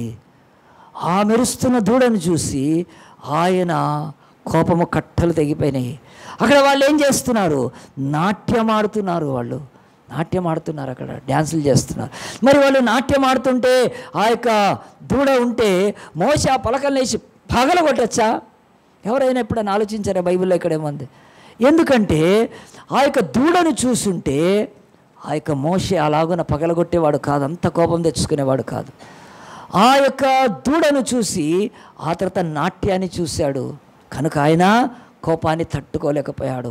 మరి ఆయన కోపాన్ని తట్టుకోలేకపోయి ఏం చేశాడు చూడండి. తర్వాత బైబిల్ చెప్తుంది, ఆ యొక్క బైబిల్లో అక్కడ ఆ 20 వచనం, మరియు అతడు వారు చేసిన ఆ దూడను తీసుకొని అగ్నితో కాల్చేసేసాడు, పొడి చేసి నీళ్ళ మీద చల్లి ఇశ్రాయేలు చేత దాన్ని త్రాగించాడు. గట్టిగా చెప్పలు కొడదామా? బైబిల్ చెప్తుంది తన కోపము ఉగ్రత ఎలాగుందంటే ఆ యొక్క దూడను విగ్రహాన్ని కాల్చి పొడి చేసి నీళ్ళ మీద చల్లి దాన్ని తాగిపించాడు. ఇంత కోపం అవసరమా మోషేకి? మీరు ఎప్పుడన్నా ఆలోచించారా? పలకలు పగలగొట్టి దాన్ని కాల్చి బూడిద చేసి పొడి చేసి వాళ్ళకు నీళ్ళ మీద చల్లించి తాగించటము, ఇది ఇంత కోపం ఎందుకు వచ్చింది తెలుసా అండి? మంచిగా చెప్తాను వినండి, బైబిల్లో ఈ చర్చలోంచి నేర్చుకుంటారు. మీరు దూడను చూసి మోషేకు కోపం రాలేదండి. ఎందుకో తెలుసా? వాళ్ళు ఒకరి దూడ దగ్గర అందరూ కూడా మోకాళ్ళలోనికి వెళ్ళి మంచిగా కదండి, మోకాళ్ళలోనికి ఆ దూడ దగ్గర మామూలు బట్టలు వేసుకొని, ఏదో కాటన్ బట్టలు వేసుకొని ఆ దూడ దగ్గరికి మోకాళ్ళలోనికి, దూడా దూడా నీవు మమ్మల్ని నడిపించిన దూడవు, మమ్మల్ని అరణ్యాల గుండా తీసుకెళ్ళు, ఎడార్ల గుండా తీసుకెళ్ళు, మాకు ఆహారాన్ని ఇయ్యి, మాకు భద్రతనియ్యి, మా పిల్లలకు ఆరోగ్యమియ్యి, మా పిల్లలకు క్షేమమియ్యి, యుద్ధం నుంచి కాపాడు, దూడా దూడా దూడా అని. మోషేకి ఏం కోపం వచ్చేది కాదు. బైబిల్లో ఉంది, అక్కడ క్లియర్గా చూసుకోండి. దూడకట్లా ప్రార్థన చేస్తూ ఉంటే మోషే కనికరపడేవాడు. అయ్యో దేవుడి యొక్క స్వరూపము ఇశ్రాయేలీలు వాళ్ళు ఆత్మతో ఆరాధిస్తారు కనుక ఏ విగ్రహాన్ని పాపం వీళ్ళకు జ్ఞానం లేదు. 400 ఏళ్ళు బానిసలుగా బతికారు కనుక ఐగుప్తులో దేవుళ్ళని దేవతలను నాళ్ళెట్లా పూజిస్తారా టెంపుల్స్లోకి వెళ్ళి, పాపం అట్లా అడుగుతున్నారు కదా అని చెప్పి మోషే కోపం వచ్చేది కాదండి, అసలు వచ్చేది కాదంతా. వాళ్ళు అట్లా వేడుకుంటూ ఉంటే. కానీ బైబిల్ మనకు స్పష్టమైన క్లూ ఇస్తుంది. అంటే తెలుసా, అక్కడ ఆ యొక్క దూడ దగ్గర వాళ్ళు ప్రార్థన చేయట్లేదు, దూడను వేడుకోవట్లేదు, దూడకు మొక్కట్లేదు, దూడ దగ్గర పడి కదా వేడుకోవట్లేదు. కానీ బైబిల్ చెప్తుంది అక్కడ నాట్యం ఆడుతున్నారు. ఆ నాట్యము ఆ యొక్క మోషేకు ఉగ్రతను, కోపాన్ని తీసుకొచ్చి వెనక కొంచెం మంచిగా చూడండి వాలంటీర్స్. అయితే ముందుకు జరగండి, మీరు కొంచెం ముందు జరగండి, లేడీస్ ముందు జరగండి. ఆ యొక్క కోపం ఎందుకు వచ్చి ఉంటుందంటే దూడను చూసి కాదు, అక్కడున్న నాట్యం ఆడుతుంటే. మరి నాట్యం ఆడుతుంటే మోషేకి ఎందుకు కోపం వచ్చి ఉంటుంది? వినండి, మంచిగానండి. నాట్యం ఆడుతుంటే అక్కడ కథాకళి డ్యాన్స్ చేస్తుందా, భరతనాట్యం చేస్తున్నారా ఇట్లా ఇట్లా అని? లేదు, భరతనాట్యం చేయట్లేదు. వాళ్ళు ఏ నాట్యం చేస్తున్నారు? తెలుగులో ట్రాన్స్లేషన్ రాలేదండి, హీబ్రూలో ఉంది ఆ నాట్యం. వాళ్ళు ఒక కాముకత్వపు డ్యాన్స్ చేస్తున్నారు. చెప్పాలంటే బార్లోకి వెళ్తే అక్కడ క్యాబ్రా డ్యాన్స్, వెళ్ళారు ఎవరైనా బార్కి వెళ్ళి చూసారా? మంచోళ్ళు మీరు, ఇటు చూడాలి బార్కి వెళ్తే కదా, క్యాండిడేట్లు ఎవరైనా బార్కి వెళ్ళినాక అక్కడ ఒక అమ్మాయి డ్యాన్స్ చేస్తుంటే ఎట్లా ఉంటుంది? ఏమాత్రం బట్టలు తన మీద ఉండవు, ఎక్కువ లైట్ ఉండదు, బాగా కవ్వించే డ్యాన్సులు చేస్తూ ఏం చేస్తారండి? డ్యాన్స్ చేస్తుంటారు. అలాగునా మరి ఇక్కడ ఈ డ్యాన్స్ చేస్తుంటే అలాంటిదే ఇక్కడ. కనుక ఈమె డ్యాన్స్ చేస్తున్నప్పుడు భరతనాట్యము, కథాకళి ఇంకేదో కాదు. ఆమె ఏమి నాట్యం చేస్తుందంటే మన భాషలో ఇప్పుడు చెప్పాలంటే ఆ యొక్క ఐటమ్ సాంగ్ చేస్తుంది. కదా. ఐటమ్ సాంగ్ అంటే ఎలాంటిది? రా రా రక్కమ్మ, ఎక్కా సెక్కా ఎక్కా సెక్కా అంటాడు. ఇది కరెక్ట్గా మన ఇప్పుడున్న గ్రాఫిక్స్లో చెప్పాలంటే ఇక ఎట్లా అంటే ఒక విచ్చలవిడితనం డ్యాన్స్ చేస్తున్నారు. అది బైబిల్లో ఉంది. అక్కడ మామూలు డ్యాన్స్ చేస్తే ఉంచేది కాదేమో, అసలు డ్యాన్స్ అవసరమే లేదు. ప్రార్థన చేస్తుంటే మోషే కోపం వచ్చేది కాదు, కానీ విచ్చలవిడితనముతో రెచ్చగొట్టి కాముకత్వంతో కూడిన ఒక డ్యాన్స్ అక్కడ చేస్తున్నారు వాళ్ళు. తట్టుకోలేకపోయాడు ఇశ్రాయేల్. దేవుడి సన్నిధానములో ఇశ్రాయేల్ ఇలాంటి కితికిసి అని అప్పుడు అతను ఏం చేశాడంటే ఆ దూడను కాల్చాడు. 4 సంగతులు చెప్తాను, మంచిగా వినాలి. దూడను కాల్చి పారేసేసాడు. ఎందుకు కాల్చాడంటే ఆ ఇశ్రాయేలుకు, తన ప్రజలకు చెప్తున్నాడు, కాలిపోతుంటే అది కాలకూడదు. దేవత అయితే అది ఏం కాలకూడదు, అస్సలు కాలకూడదు. అది ఎంత అగ్ని రేపినా కానీ ఆ దూడ రూపం అలాగునే ఉండాలి. అది ఇట్లా అని మోషే నవ్వాలి చూసి, మోషే తు కూర్చున్నా ఇక్కడ సక్తారే అనాలి. అది ఏమైపోయింది? కాలిపోయేవి దేవుళ్ళు కాదు, దేవతలు కాదు. ఈరోజు మనం ప్రపంచంలో, మన భారతదేశంలో ఎన్ని బొమ్మలు, విగ్రహాలు, అవి కాలిపోవా? అది దేవుళ్ళు కాదు అని చెప్తున్నాడు. సరే, కాలిపోయినాక కూడా ఆయన ఊరుకున్నాడు. ఆయన కోపం మండుతుంది కనుక దాన్ని పొడి చేశాడు, మంచి దంచి పొడి చేసేసాడు. మరి పొడి చేసినప్పుడు వాళ్ళకి ఏం చెప్తున్నాడు? ఇశ్రాయేలుకు, మనందరికీ, ప్రపంచానికి చెప్తున్నాడు. సరే, కాలినప్పుడు అంటే అది ఆ దేవత, దానికి శక్తి అప్పుడు ఇది కాలేదు, కొంచెం లేట్ అయింది, అక్కడ ఉంది. అది పొడి చేయంగానే, ఆ పొడి చేసిన తర్వాత వీళ్ళందరూ చూస్తున్నాగానే ఆ పొడి అంతా పసపస అనేది ఒక దేవత తయారైంది అనుకో, అందరూ అమ్మా ఇది దేవతే. పొడిగా చేసినా అది మళ్ళీ దేవతగా ఫామ్ అయిపోయిందంటే ఇది దేవత, దీనికి శక్తి ఉంది అనుకోవచ్చు. పొడి చేపించాడు, పొడి అయిపోయేది, దుమ్ము అయిపోయేది, డస్ట్ అయిపోయేది. అది దేవుడా చెప్తున్నాడు ఇశ్రాయేలుకు, ఇది దేవుడారా మీకు అన్నాడు. తర్వాత ఏం చేశాడు? అక్కడ కూరుకోలేదు, దాన్ని తీసుకెళ్ళి ఏం చేశాడు? నీళ్ళ మీద చల్లాడు. ఎక్కడ తీసుకెళ్ళి? నీళ్ళ మీద చల్లాడు. చూడండి, మీ దేవత పోదాం, నీళ్ళ మీద చల్లినాక సరే ఫస్ట్ ఫేజ్ పోయింది, సెకండ్ ఫేజ్ డస్ట్ చేసిన, కానీ ఆ దేవతకు ఫుల్ పవర్ ఉంది, జర టైం తీసుకుంటుంది అని నీళ్ళ మీద వేయగానే ఆ నీళ్ళ మీద నుంచి అలాగే నీళ్ళలోంచి బుస్సుమని బయటకు వచ్చింది అనుకో, దేవతే ఇది కాదు, అది నీళ్ళల్లో అయిపోయింది, కలిసిపోయింది. నీళ్ళల్లో కలిసిపోయేది అలాగున డస్ట్ అయిపోయింది, అది దేవుడు.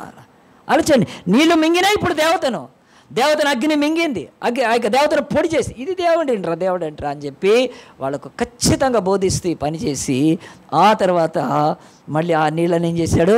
ఆ నీళ్ళు పారుతున్నా ఏం చేశాడు? స్టాప్ అన్నాడు, చాలామందిని పిలిచాడు, ఆ నీళ్ళు పట్టండి అని చెప్పి ఆ నీళ్లు తాగిపించాడండి. ఆ నీళ్ళు తాగిపించాడు. ఇప్పుడు ఆ నీళ్లు తాగిపించినప్పుడు ఏమైపోయింది? వాళ్ళకి చెప్తే, మీ దేవుడు ఏమయ్యారా? మీ దేవత ఏమైంది? దేవత ఏమైంది? కాలిపోయింది, బూడిదైపోయింది, పొడి అయిపోయింది. నీళ్ళ మీద చలితే అది నీళ్ళలో కలిసిపోయింది. ఆ నీళ్ళు ఇప్పుడు ఏమైతే మీ కడుపులోకి వచ్చి, మీ దేవుడి పడకుండా కడుపులో ఉంది, బుడుకుడు. చెప్పండి, ఇప్పుడు దేవత ఎక్కడుంది? మీ దేవత కడుపులోకి వచ్చిందా? అసలు ఎందుకు తాగిచ్చాడు? బైబిల్ చెప్తుంది, కడుపులోకి వచ్చింది. ఏమవుతుందండి? అది బహిర్భూమిలోంచి వెళ్ళిపోద్ది. మనం ఏది తిన్నా కానీ బహిర్భూమిలోకి వెళ్ళిపోద్ది, టాయిలెట్లోకి వెళ్ళిపోద్ది. దిక్కుమాలిన వారా, మీ దేవుడు దేవత అని కనుక అప్పుడు వాళ్ళకి ఇంకోటి మనం ఆలోచిస్తే, బంగారం ఏమైపోయింది? దీంట్లో వెళ్ళిపోయింది, అలా బంగారం అంతా వెళ్ళిపోయింది. దేవుడు చెప్తున్నాడు, ప్రియ దేవుడు బిడ్డలారా, ఆ యొక్క మోషేకి ఆ కోపం రావడానికి కారణము అది దేవుడి యొక్క కోపం కనుక. మరి త్రాగించడం ఏంటి కదా? తీయండి, బైబిల్ తీయండి, 75వ కీర్తన తీయండి.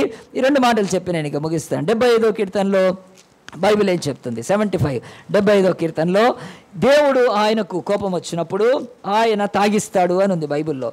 అలాగున బైబిల్లో నేను చదువుతాను, దయచేసి గుర్తుపెట్టుకోండి వాక్యాలు, మీకు బైబిల్లో ఉన్న రెఫరెన్సెస్. 75వ కీర్తన 8వ వచనం చూడండి. యెహోవా చేతిలో ఒక పాత్ర ఉన్నది, అందులోని ద్రాక్షారసము పొంగుచున్నది, అది సంభారముతో నిండి ఉన్నది, ఆయన దానిలోని పోయిచున్నాడు. భూమి మీద ఉన్న భక్తులందరూ మడ్డితో కూడా దాన్ని పీల్చి మృంగివేయవలెను. ఆయన ఉగ్రత తట్టుకోలేడు కనుక ఉగ్రత పాత్రను కుమ్మరించి మడ్డితో కూడా పీల్చాలి. మీరు మీ దుర్మార్గత, ఐగుప్తు నుంచి విడిపించిన నేను, ఎర్ర సముద్రం దాటించిన మిమ్మల్ని నేను, మారాణీలను మధురంగిచ్చి మీకు కదా, ఏలీములో ఆ యొక్క 12 బావులు, 12 నీటి బుగ్గలు, ఆ యొక్క 70 ఈత చెట్లతో మిమ్మల్ని దీవించి, రెఫీదీములో అమాలేకుల మీద మీకు జయమిచ్చి, పగలు మన్నా కురిపించి కదా, బండ నుంచి నీళ్ళు ఇచ్చి, అగ్ని స్తంభం మేఘస్తంభంగా ఉండే మీతో మాట్లాడుతుంటే, మీకు దేవుడు ఈ బొమ్మనారా, ఈ దూడనా? దేవుడు ఉగ్రత ఈరోజు ఉంది కనుక పాత్రతో తాగిపిస్తాడు ఆయన. కనుక ఆ యొక్క పాత్ర అక్కడ మీకు ఆ యొక్క మరి ఏమని రాయబడింది, అది ఏమి ద్రాక్షారసం కాదు, అది ద్రాక్షారసము, అది దేవుడి ఉగ్రత పాత్ర కనుక దాని ఎక్కడ దాకా తాగాలి, అది మడ్డి పీల్చేయాలి కదండి. మనందరం కూడా టీ తాగినా కాఫీ తాగినా కింద మిగిలిపోతుంది, ఆ యొక్క కొంచెము ఏదైనా మడ్డి మిగిలచ్చు కదా, అలాగున అడుగు కూడా నేను తాగిస్తాడు. ఇంతేకాదు ఇంకో రెఫరెన్స్ తీసుకోండి, ఇర్మియా గ్రంథం 25వ అధ్యాయం తీయండి. ఇర్మియా గ్రంథం ఎవరైనా తీస్తే చదవండి కూడా. 25 ఆ యొక్క 15లో, ఇర్మియా గ్రంథం 25:15లో మంచి మాట అక్కడ దేవుడు చెప్తున్నాడు. నేనే దేశాన్ని ఎవరిని వదిలిపెట్టనని ఆ ఇశ్రాయేలు దేవుడైన యెహోవా నాకు ఇలాగ సెలవిచ్చాను, నీవు ఈ క్రోధపు చాలండి నేను చదువుతాను, అక్కడి నుంచి సౌండ్ తక్కువ వస్తుంది, నేను చదువుతాను. నీవు ఈ క్రోధన మధ్య పాత్ర నా చేతిలోని తీసుకొని నేను పంపుచున్నాను, జనులంటే దాన్ని తాగింపము, వారు దాన్ని త్రాగి సొక్కి సోలుచు నేను వారి మీదకి పంపుచున్న ఖడ్గమును బట్టి వెర్రివాండ్రవుతారు. అంతటి యెహోవా చేతిలో నుండి నా పాత్రను తీసుకొని యెహోవా నన్ను పంపిన జనములన్నిటినీ దాన్ని త్రాగించి తిని ఇర్మియాకు బయలుపరిచాడు. జనములకు నేను నా ఉగ్రత పాత్రను తాగిపిస్తానని దేవుడు ఆయన భీష్మించుకొని ఆయన ఊగిపోతున్నాడు కోపంతో. కనుక బైబిల్లో ఇది రెఫరెన్సు. ఆ యొక్క మోషే దూడను కాల్చి దూడను పొడి చేసి దూడను ఆ యొక్క పొడిని నీళ్ళ మీద చల్లి బూడిదను త్రాగించాడంటే దేవుడు ఉగ్రతను తాగిస్తాడు. ప్రతి కుటుంబానికి తాగిస్తాడు, ప్రతి వ్యక్తికి తాగిస్తాడు, ప్రతి దేశానికి ఉగ్రతను తాగిస్తాడు. ఎందుకంటే ఆయన తన ఆత్మలో అల్లాడిపోయినప్పుడు ఆయనను ఆపతరం ఇవ్వడి కాదు. యాక్సిడెంట్లు అయినప్పుడు, భూకంపాలు వచ్చినప్పుడు, సునామీలు వచ్చినప్పుడు, వరదలు వచ్చినప్పుడు చూసి మనం అనుకుంటాం, కానీ బహుశా దేవుడి ఉగ్రత పాత్ర తాగాల్సిందే. దేశాన్ని రాజ్యానికి తాగిస్తానంటున్నాడు దేవుడు. ఆయన వెయిట్ చేస్తాడు, చాలా కాలం వెయిట్ చేస్తాడు చేసి. కనుక ప్రియ దేవుని బిడ్డలారా, ఇప్పుడు అర్థమైందా బైబిల్లో ఇక్కడ ఈ మాటలు నేను మీకు ఎందుకు తీసుకొని చెప్తున్నానంటే, బైబిల్లో ఉగ్రత ఉంది, అది కుటుంబాల మీద కుమ్మరిస్తాడు, ఆయన రాజ్యాల మీద కుమ్మరిస్తాడు. జాగ్రత్త, దేవుడి ఉగ్రతకు మనం భయపడి దేవుడి యొక్క భక్తిలోంచి తొలగిపోతే ఆ ఉగ్రత పాత్రను తాగాల్సి వస్తుంది. కనుక ఇప్పుడు మీరందరూ బైబిల్ పక్కన పెట్టి నా వైపు చూడండి. యేసుక్రీస్తు అనే రక్షకుడు ఈ లోకానికి వచ్చాడు 2000 సంవత్సరాల క్రితం. 30 ఏళ్ళు ఆయన సేవ చేశాడు. 3.5 ఏళ్ళు సేవ చేశాడు. గుడ్డి వాళ్ళని మూగవాళ్ళని చాందులను అందరినీ బాగు చేశాడు. చనిపోయిన వాళ్ళని లేపాడు. అద్భుతాలు సూచక్రియలు చేశాడు. చివరిగా దేవుడు తనకిచ్చిన పని, తండ్రి ఇచ్చిన పనిని ఆయన గెత్సెమనే తోటలోకి వెళ్ళి నెక్స్ట్ డే చేయాలి. కనుక అప్పుడు యేసు ప్రభు దుఃఖాక్రాంతుడు కాడు, చింతాక్రాంతుడు కాడు, వ్యసనాక్రాంతుడు కావడం మొదలుపెట్టాడు. ఆయన ప్రార్థన చేస్తున్నాడు. ఆయన గుండె, ఆయన మనస్సు, ఆయన ఆత్మ అల్లాడిపోతూ ఆ యొక్క యేసు ప్రభు అన్నాడు, తండ్రి నీ చిత్తమైతే ఈ పాత్రను తొలగించు. ఈ పాత్రను ఏంటి ఆ పాత్ర? ప్రపంచం యొక్క దుర్మార్గుల యొక్క శిక్షకు ఉగ్రత పాత్ర. ఇప్పుడు ఎవరు తాగాలి? అది యేసుప్రభు. ఆ పాత్ర యేసుప్రభు కళ్ళ ముందు కనిపిస్తూ ఉంటే ప్రభు అంటున్నాడు, తండ్రి ఆత్మ సిద్ధమే కానీ శరీరం సిద్ధంగా లేదు, ఇంకా తట్టుకోలేకపోతుంది. రేపు నన్ను 600 మంది సైనికులు కప్పచెప్తారు, ఒక 350 మంది సిలువేస్తారు, నా తలను చిత్రం చేసేస్తారు, నా చేతులను మేకులతో కొట్టేస్తారు, నా కాళ్ళను మేకులతో కొట్టేస్తారు, నా శరీరం మీద ఎక్కడ గాయం లేకుండా ఉండదు, 39 కూడా చీల్చేస్తారు. నాకు అది కూడా పర్వాలేదు, కానీ నా ఆత్మను దూషిస్తారు, వాళ్ళు నిన్ను దూషిస్తారు, ముఖం మీద ఉమ్ము వేస్తారు. ప్రభువా ఈ పాత్ర నా ఎదురు నుంచి తీసే. యేసు ప్రభు రక్తము చెమటగా మారింది. ప్రపంచంలో ఎవ్వరూ తాగని పాత్ర నీ కొరకు నా కొరకు మన రక్షకుడు తాగాడు. ఎందుకు ఈరోజు క్రిస్టియానిటీలో ఎన్ని వేల మంది ప్రాణాలు పెట్టి స్వార్థను ప్రకటిస్తున్నారంటే, ఇక నీ శిక్షను యేసు సిలువలో ఆ పాత్రను తాగాడు ఆయన. బిడ్డ, నీకు శిక్ష నుంచి విడుదల ఉంది. ఆ పాత్రను తాగలేం మనము. అది మరణ పాత్ర, అది శాపగ్రస్తమైన పాత్ర, అది దండన పాత్ర, అది శిక్ష. ఒక వ్యక్తికి కదండి, అతనికి ఒకవేళ 10 మంది కొడితేనా, 20 మంది కొడితేనా, లేకపోతే ఒక బాంబులో బ్లాస్ట్ అయిపోతేనా, ట్రైన్ కింద చచ్చిపోతేనా, నీళ్ళలో పడి కాదండి, అన్నిటికీ మించింది. ఈరోజు గాజాలో ఆ యొక్క పాలస్తీనుల యొక్క బ్రతుకులు చూస్తుంటే యేసు చెప్తున్నాడు, నేను అంతకంటే ఎక్కువ అనుభవించాను. నేను నా శరీరాన్ని ఛిద్రం చేశారు, నేను ఆ పాత్రను తాగాను. ఓ సకల ప్రజలారా, ఈ పాత్రను నేను తాగాను కనుక నన్ను అంగీకరించండి. మిమ్మల్ని ఆ యొక్క దుష్టత్వం నుంచి, ఆ యొక్క దుర్మార్గత నుంచి, ఆ ఉగ్రత నుంచి, తండ్రి ఉగ్రత నుంచి మిమ్మల్ని కాపాడతానండి. ఆయన రెక్కల కిందికి చేర్చుకోవటానికి 2 రెక్కలలో ఆయన మేకులతో వేలాడుతున్నాడు. అర్థమవుతుందా? బైబిల్లో పాత్ర అంటే ఏమిటంటే శిక్ష, పాత్ర అంటే ఉగ్రత కనుక యేసు ఆ పాత్రను తీసివేయలేదండి. ఏమన్నాడు తెలుసా? తండ్రి, నా చిత్తం కాదు నీ చిత్తమే అని చెప్పి ఆ పాత్రను ఎత్తుకొని సిలువలో మన శిక్షను భరించాడు. లోక పాపములను మోసుకొని పోయి దేవునికి ఛిద్రమైపోయాడు, స్వరూపం సొగసు లేకుండా. కానీ ఎవ్వరిని కూడా అందరినీ క్షమించి ఆ బలియాగాన్ని పూర్తి చేసేసాడు కనుక ఈరోజు మనకు రక్షణ ఉచితంగా దొరికింది. ప్రియ దేవుని బిడ్డలారా, ఈ పాత్ర గురించి నేను చెప్తున్నాను. మీ జీవితంలో ఎప్పుడు సిలువను చూసినా ఈ మోషే గ్రంథం, ఆ యొక్క నిర్గమకాండం 32వ అధ్యాయం గుర్తుపెట్టుకోండి. చాలాసార్లు జరిగింది ఇలాంటిది. దూడను కాల్చి, దూడను బూడిద చేసి, పొడి చేసి నీళ్ళ మీద జల్లి తాగిచ్చాడు ఆ రోజు. ఎందుకంటే అది మోషే దేవుడి యొక్క హృదయంలో ఉన్న అగ్ని మంట బయటకు వస్తుంది కనుక. ప్రియ దేవుని బిడ్డలారా, ఇప్పుడు మన వాక్యంలోకి వెళ్ళి ముగిచ్చేద్దాము. ఈరోజు 32వ అధ్యాయంలో తర్వాత ఏం బాగుంది అంటే, అది అయిపోయిన తర్వాత మోషే ఏం చేశాడో చూడండి. దేవుని యొక్క వాక్యంలో త్రాగిచ్చిన తర్వాత బైబిల్ చెప్తుంది, ఈ పరిశుద్ధ గ్రంథంలో మనందరం కూడా మోషే ఆ పని చేసిన తర్వాత అక్కడ ఎవరున్నారు? అప్పుడు మోషే, నీవు ప్రజల మీదకి గొప్ప పాపం రప్పించినట్లు వారిని నేను ఏమి చేస్తాను. జస్ట్ అక్కడ ఈ యొక్క దూడ కాలి బూడిదైపోయేది తాగిచ్చేసేసాడు, అయిపోయింది. ఇక ఇక్కడికి చల్లబడిపోతాడేమో, ఇక్కడికి చల్లారిపోద్దేమో అనుకున్నాడు. కానీ మోషే ఏం చేశాడు? దీనికి కారణం ఎవరు? అహరోనే కదా. ఈయన కొండ మీద ఉన్నప్పుడు అహరోను బొమ్మను చేపించాడు వాళ్ళతో. అహరోను అడిగాడు, అహరోను, నువ్వు వీరితో ఇంత పాపం చేయడానికి నువ్వు అంటే, అప్పుడు అన్నాడు, వెళ్ళినవాడా, ఈ యొక్క ఇశ్రాయేలు మనతో ఉన్న వాళ్ళు ఎంత దుర్మార్గులో నీకు తెలుసు కదా. నా ప్రాణం తీసేసేవాళ్ళేమో, కానీ నేను భయపడే ఆ పని చేశాను. నేను మీ అందరి పోగుల్ని ఇమ్మన్నాను, బంగారు వాళ్ళు ఇచ్చారు, నేను దాన్ని వేస్తే అది బంగారము విగ్రహమైందని అబద్ధం ఆడాడు. అది విగ్రహం కాలి దీని చేశాడు. చేసిన తర్వాత నేను అలాగన్నప్పుడు మోషే ఏం చేశాడండి? కామైపోయాడు, ఏమనలేదు అహరోన్ని కదండి. కానీ ఆయన అహరోన్ని ఇక్కడికి అయిపోదాం అనుకున్నప్పుడు, కానీ అప్పుడు ఒక మోషే ఒక పని చేశాడండి.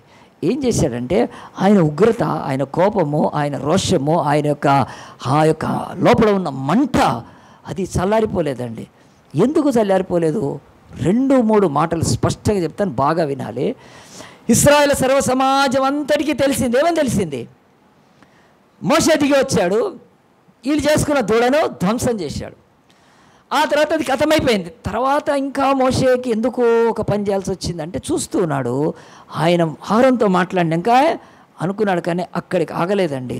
అక్కడ ఒక సంఘటన జరిగింది. ఏం జరిగిందంటే, మోషే వెంటనే ఆయన పాళెము ద్వారం దగ్గరికి వెళ్ళిపోయాడు. పాళెం ద్వారం అంటే ఈరోజు గేటెడ్ కమ్యూనిటీ అంటాం కదా. గేటెడ్ కమ్యూనిటీకి ఒక గేట్ ఉంటుంది లోపలికి పోవాలంటే, ఎవరి ఇంట్లోకి పోవాలి.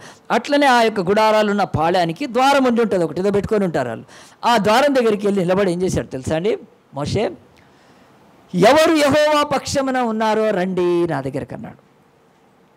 అప్పుడు యెహోవా పక్షమున నా దగ్గరికి రండి అంటే ఎవరు రావచ్చు? యెహోవా పక్షమున ఇశ్రాయేలీయులు ఎంతమంది? వాళ్ళు 12 మంది. రూబేను, షిమ్యోను, లేవి, గాదు, ఆషేరు, నఫ్తాలి, జెబులాను కదా, యోసేపు. ఈ 12 మంది ఉన్నప్పుడు ఎవరైనా రావచ్చు. మోషే ఏమనలేదు, మీరు రండి అని అనలేదు, మీరు రండి అనలేదు. మోషే ఓపెన్గా చెప్పాడు, నేను పాళెం ద్వారం తెరవబడ్డాను, యెహోవా పక్షమున ఎవరు ఉన్నారో రండి అన్నాడు. రండి అన్నాడు. అప్పుడు ఏం చేశారు? కొంతమంది లేచి మోషే పిలుస్తున్నాడని అక్కడికి వచ్చారు. పాళెం ద్వారం దగ్గరికి వచ్చిన తర్వాత మోషే వాళ్ళకి నెక్స్ట్ ఏం చెప్పాడు తెలుసా? మీరందరూ కూడా నడుమునకు కత్తి కట్టుకోండి అన్నాడు కదా. కత్తి కట్టుకోమని నాకు స్కేల్ పెడతారు ఇక్కడ, మంచిగా ఉంది ఇది, కత్తి పెట్టండి ఇక్కడ ఒకటి కదా. కత్తి కట్టుకోమంటే ఇదేంటి కత్తి ఎందుకు ఇప్పుడు? అసలు ఇప్పుడు ఎవరిదైనా యుద్ధం ఉందా? ఇప్పుడు మనం ఎవరికైనా పోయి యుద్ధం చేయాలా? ఏమీ లేదు. పోయి క్రూర మృగాలు వచ్చాయా? వాటిని ఏమీ లేదు. అందరు కాములుగా పాళెం సామాన్గా ఉంది, ఆ యొక్క పీస్ఫుల్గా ఉంది. మీరు నడుములకు కత్తి కట్టుకోమన్నాడు ఆ వచ్చిన వాళ్ళని. అమ్మో, మోషే మాట వినాలి. ఎందుకు వాళ్ళు త్వరగా మాట వింటున్నారు కదండి? అప్పుడు ఎప్పుడైనా మమ్మీ డాడీకి కోపం వచ్చినప్పుడు పిల్లలు ఏమైపోతారు? సరిగా రైట్లో ఉంటారు కదండి, ఇంకేం మాట్లాడరు. దాన్ని మన టీవీ బంద్ చేసేస్తారు, బుక్కులు తీస్తారు. ఎందుకంటే అక్కడ రేగుతుంటుంది కనుక ఇంట్లో. అంత కోపం ఉన్నప్పుడు కుయ్యలేదు, కైలేదు.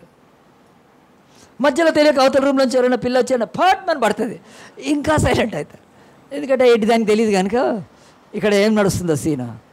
మరి మోషేకి ఎట్లా ఉంది కోపము? ఉగ్రతతో ఉంది, భయంకర కోపంలో ఉన్నాడు మోషే. పాలెం దగ్గరికి వెళ్ళి నిలబడ్డాడు. అక్కడ ఎవరు యెహోవా పక్షంలో ఉన్నారో రండి అనగానే కొంతమంది వచ్చేసారు. తర్వాత వాళ్ళు ఏం చేయాలంటే నడుము కత్తి కట్టుకోమన్నాడు. మరి కత్తి ఎక్కడ ఉంటుంది? అది ఉంటుందా? మన ఫోన్ పట్టుకున్నట్టు ఉంటుందా? కత్తి అక్కడ గుడారంలో ఉంటుంది. గుడారంలోకి వెళ్ళిపోయారు. త్వరగా వెళ్ళిపోయి ఆ కత్తి తీసుకొని, అమ్మో మోషే చెప్తున్నానని చెప్పి కత్తి తీసుకొని కట్టుకున్నారండి. కత్తి కట్టుకున్నాక, అయ్యా మోషే మేము కత్తి కట్టుకున్నామని. ఏం చేయాలంటే, మీరు ఇదిగో పాళెములో ద్వారం నుంచి ద్వారం, డోర్ టు డోర్ వెళ్ళాలి. వెళ్తామయ్యా. ఏం చేయాలి అంటే స్పష్టంగా చెప్పాడు. ఆ డోర్ టు డోర్ వెళ్ళినప్పుడు మీరు పట్టుకోవాలని ఏం చేయాలి? నీ సహోదరుణ్ణి, నీ యొక్క చెలికానిని, నీ పొరుగువాన్ని, your brother, your friend and your neighbour ఎవడున్నాడో వాడిని ఏం చేయి? ఈ కత్తి చేత చంపి పారేసేది యెహోవా ఆజ్ఞ అన్నాడండి. ఏమైంది? కత్తి తీయాలి. ఇప్పుడు డోర్కి వెళ్ళాలి. ఆ డోర్లో ఒకరిని పట్టుకోవాలి. వాడిని ఏం చేయాలి? కత్తి చేత. వాడు సహోదరుడు అయితే, బ్రదర్ అయితే చంపేసేయి. వాడు చెలికాడు ఫ్రెండ్ చంపేసేయి. వాడు నీ నైబర్ పొరుగువాడు చంపి పారేసి అన్నప్పుడు ఆనాడు మోషే అన్నాడు, ఇలాగున యెహోవా మిమ్మల్ని ఆశీర్వదించుటకు మీ యొక్క సహోదరుణ్ణి, నీ యొక్క ఇంటిలో ఉన్నవాడినైనా సరే, ప్రతివాడు తన కుమారుడి మీద పడి, ప్రతి కుమారుడు తన తండ్రి మీద పడి, తన పొరుగువాడి మీద పడి, తన స్నేహితుడి మీద పడి వాడిని నరికి చంపి మిమ్మల్ని మీరు ప్రతిష్ఠ చేసుకోండి అన్నాడు. ఈ మాటకి ఏమైందండి? నెరవేరింది. చూడండి, నేను చదువుతాను ఇప్పుడు బైబిల్లో ఎంత స్పష్టంగా ఉంది. ఇప్పటికీ జరుగుతుంది, దేవుడు చేయమంటున్నాడు కనుక. 32లో నేను చదువుతాను చూడండి. ఆ యొక్క 28 లేవీలు మోషే మాటలు చెప్పున చేయగా ఆ దినములలో ప్రజలు ఇంచుమించు 3000 మంది కూలిపోయారు. ఏలైనగా మోషే వారిని చూచినాడు, యెహోవా మిమ్మల్ని ఆశీర్వదించి మీలో ప్రతివాడు తన కుమారుని మీద పడియే కానీ, తన సహోదరు మీద పడియే కానీ యెహోవా మిమ్మల్ని మీరే ప్రతిష్ఠ చేసుకొనమన్నాడు. ప్రియ దేవుని బిడ్డలారా, ఇక్కడికి వాక్య భాగం అయితే అయిపోయింది. ఇక్కడి నుంచి జాగ్రత్తగా వినండి. ఆ రోజు ఎంతమంది చచ్చిపోయారు? 3000 మంది. దేంతో చచ్చిపోయారు? కత్తి వాత చచ్చిపోయారు. చంపింది ఎవరు? అమాలేకీలు కాదు, ఫిలిస్తీన్లు కాదు, ఎబూసీలు కాదు, ఓన్ ఇజ్రాయెలైట్సే. సొంత ఇశ్రాయేలీల్లోనే లేచి వాళ్ళని చంపేస్తే 3000 మంది ధర్మశాస్త్రం ఇచ్చినప్పుడు 3000 మంది ప్రాణాన్ని కోల్పోవాల్సి వచ్చింది. ఆ టైంలో రక్తము బయటికి వచ్చి ఏర్లై పారింది. కనుక ఇక్కడ బైబిల్లో మన వాక్యానికి ఈరోజు వస్తే ఇదంతా ఎందుకు నేను చెప్పాను అని అంటే, ఆలోచించండి. ఇక్కడ దేవుడు ఆ యొక్క దేవుడి పక్షంన, ఎవరు యెహోవా పక్షంన అంటే లేవీయులు లేచి వచ్చారు. ఎవరు అయ్యే నడుము వాళ్ళు కత్తి కట్టుకున్నారు. ఎవరు లేచి చంపమంటే తన సహోదరుడైనా సొంత ఇంటి వాడైనా ఆ యొక్క దూడను మొక్కి దూడకుతో పాపం చేసిన వాళ్ళను చంపమంటే చంపి పారేసేసాడు. ఇక్కడ బైబిల్లో ఆలోచించండి ప్రియ దేవుని బిడ్డలారా, ఒక స్పష్టమైనది కనిపిస్తుంది. అదేమిటంటే, దేవుడు ఆయన లేవీయులు ఆ పని చేసినప్పుడు అది దేవుడు తప్పు పాపం అనలేదు. కనుక ఒక్కసారి ఆలోచించండి. దూడను కాల్చి బూడిద చేసి పొడి చేసి నీళ్ళ మీద చల్లిన తర్వాత తాగిపించినాక కూడా మోషే కోపం ఎందుకు చల్లారలేదంటే, బైబిల్లో అక్కడ కనిపిస్తుంది. నా కళ్ళకైతే మీకు కనిపిస్తుందో లేదో, అక్కడ ఏం జరిగిందంటే, దూడను కాల్చి బూడిద చేసి నీళ్ళ మీద తాగిచ్చినాక కూడా ఏం చేశారు తెలుసా? అక్కడ ఉన్న వాళ్ళు, ఆ ఇశ్రాయేల్లోని అనేకులు వాళ్ళు ఏం చేశారంటే, మోషే వచ్చి దూడను కాల్చేసేసి అదంతా చేస్తే వీళ్ళు ఇంకా అవతలికి పోయి ఆ డ్యాన్స్ చేస్తున్న దాన్ని ఎత్తుకొని పోయి మళ్ళీ అక్కడ డ్యాన్స్ పెట్టారు. అది బైబిల్లో ఉంది. అది మీకు అక్కడ వచనాలు కనిపించట్లేదు, నా కళ్ళకు కనిపిస్తుంది. అక్కడ జరిగేది భయము లేదు కనుక కత్తి తీయాల్సి వచ్చింది. కొంచెమైన భయం ఉంటే దూడ కాల్చి బూడిద చేసి అగ్ని రగులుతూ నీళ్లతో తాగిచ్చినాక అడిగి భయం ఉండాలా? దేవుడు అంటే భయం ఉండాలా? విగ్రహారాధన చేయకూడదని నువ్వు విచ్చలవిడిగా అది డ్యాన్స్ చేస్తుంది. అవుతుంది, దాన్ని ఎత్తుకొని పోయారు. ఎలా ఇక్కడ వీళ్ళ జైనియర్ డ్యాన్సులు అని ఇంకో చోట పోయి డ్యాన్స్ పెట్టుకొని చేస్తూ, అప్పుడు మోషే కోపము రగులుకొని పోయి పాళెం ద్వారం దగ్గర నిలబడ్డాడు. రండి, ఎవరు ఈరోజు యెహోవా పక్షంలో అన్నే లేవీయులు లేచి వచ్చారు. నడుము కట్టుకోమంటే కత్తి కట్టుకున్నారు. పాళెం ద్వారం దగ్గర తిరిగారు. నరికిమంటాడు ఎవడైనా, కొడుకైనా కూతురైనా ఎవడైనా చూడద్దు, వాడు నరికేయమంటే నరికేశారు. కనుక భూమి మీద దేవుడు ఒక ప్రజలను ఎన్నిక చేసుకున్నాడు తన సేవకు. వారు లేవీయులు. ఇప్పుడు గట్టిగా చెప్పండి కొడదామా? మీరు ఎంతకాలం అనుకోవచ్చు దేవుడు సేవకులను ఎట్లా ఏర్పాటు చేసుకున్నాడు అంటే 32 అధ్యాయం. వాళ్ళు ఇక్కడికి రాకముందు సీనాయి కొండ మీదకి ఇశ్రాయేల్లో 12 గోత్రాల్లో వాళ్ళు కూడా ఒకటి, అంతే. They are no great at all. They are not at all the servants of God. దేవుడి సేవకులు కాదు లేవీయులు. కానీ ఈ ఘటన ద్వారా దేవుడి పక్షాన నిలబడ్డా వాళ్ళను దేవుడు ఇచ్చేశాడు. అంటే బైబిల్ ఏం చెప్తుందంటే, మంచిగా వినండి, మెసేజ్ ముగిస్తున్నాను. దేవుడు దేన్ని సహించకపోతే దాన్ని సహించని వాడే దేవుడి సేవకుడు. దేవుడు దేన్ని ఓర్చకపోతే దాన్ని ఓర్చని వాడే దేవుడి సేవకుడు. దేవుడు దేన్నైతే అసహించుకుంటాడో దాన్ని అసహించుకున్నవాడే దేవుడి సేవకుడు. దేవుడు దేన్నైతే ఇది పాపం అంటాడో దాన్ని పాపం అనేవాడే దేవుడి సేవకుడు.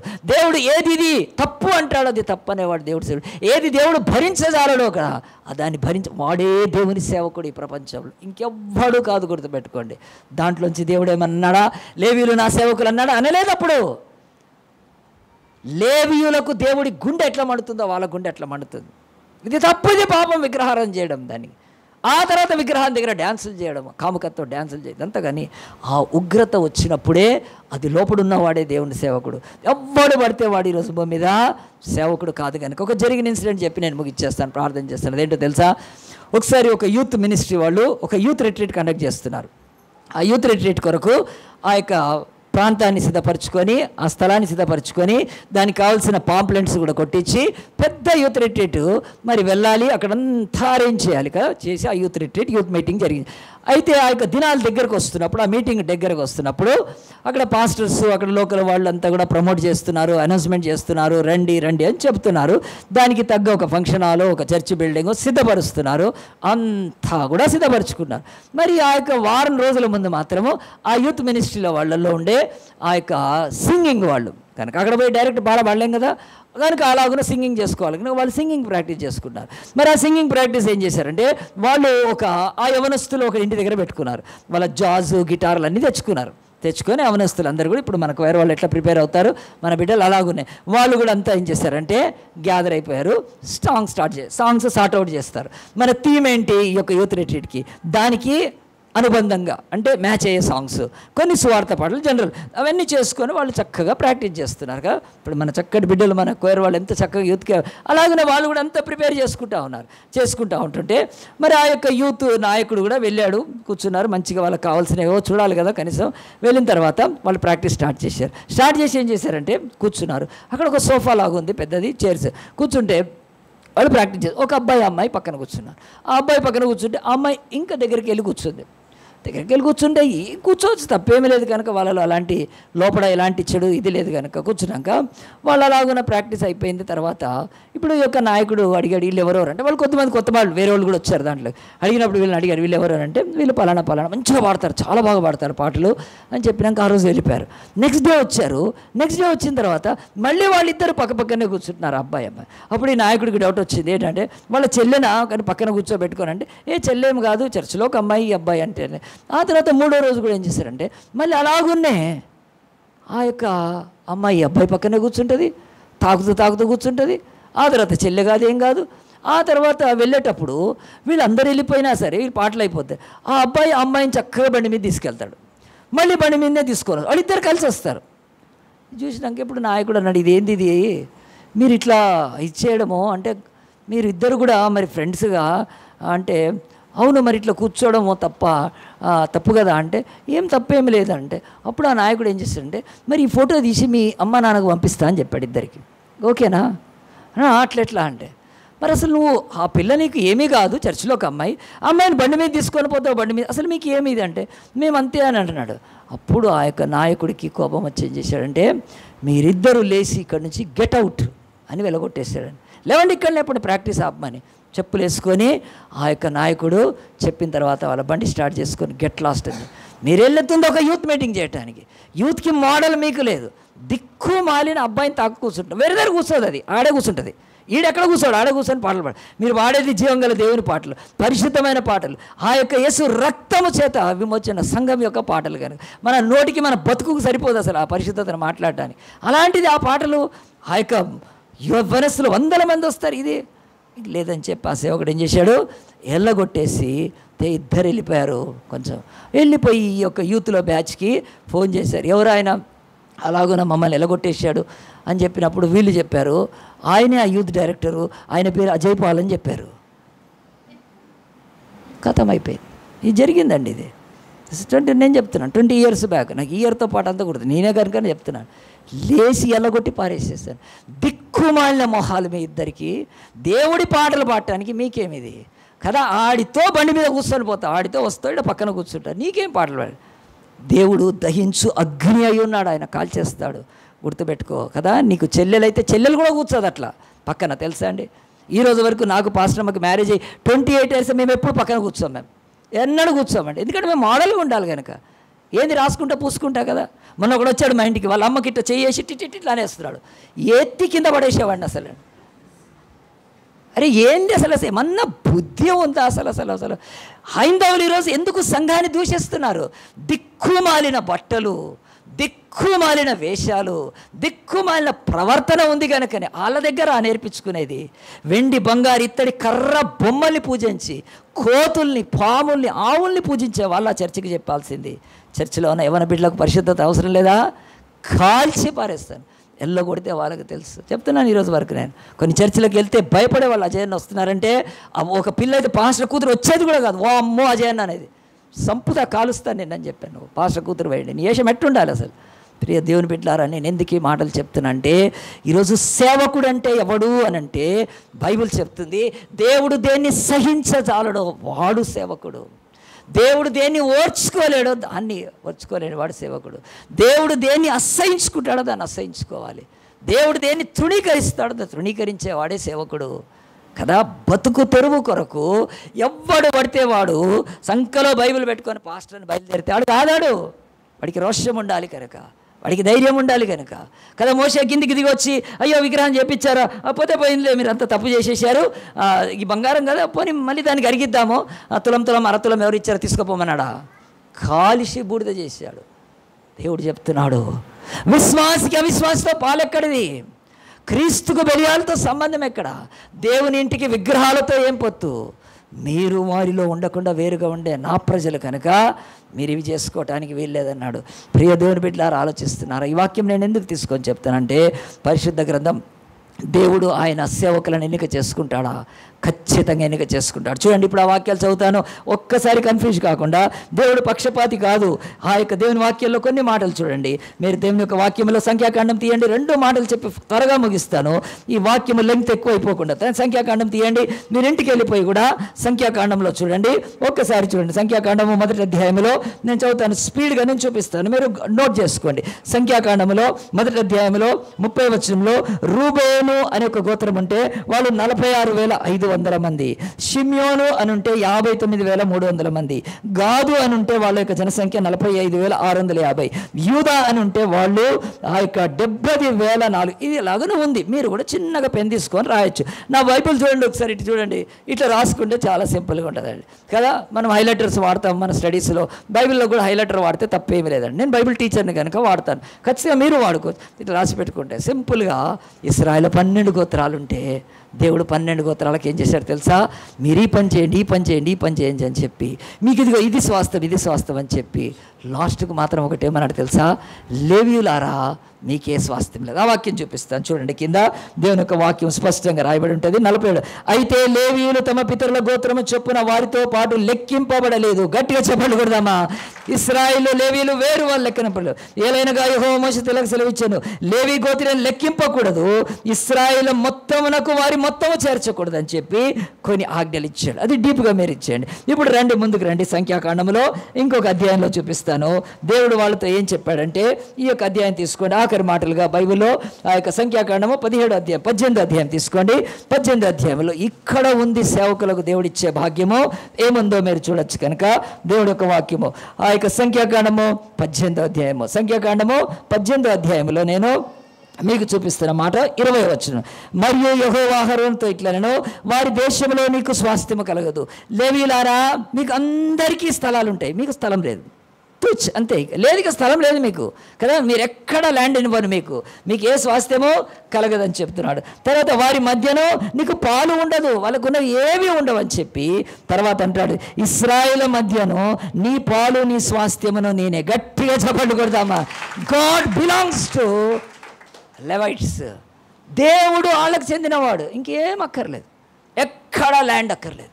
ఇశ్రాయేల్లో ఉన్న రూబేను, షిమ్యోను, గాదు, ఆషేరు, నఫ్తాలి, జబూలాను ఎవరైనా సైన్యంలో చేరొచ్చు, ఎవరైనా పొలం పని చేయొచ్చు, ఎవరైనా కుమ్మరి పని చేయొచ్చు, ఎవరైనా కమ్మరి పని చేయొచ్చు, ఏ పనైనా చేయొచ్చు.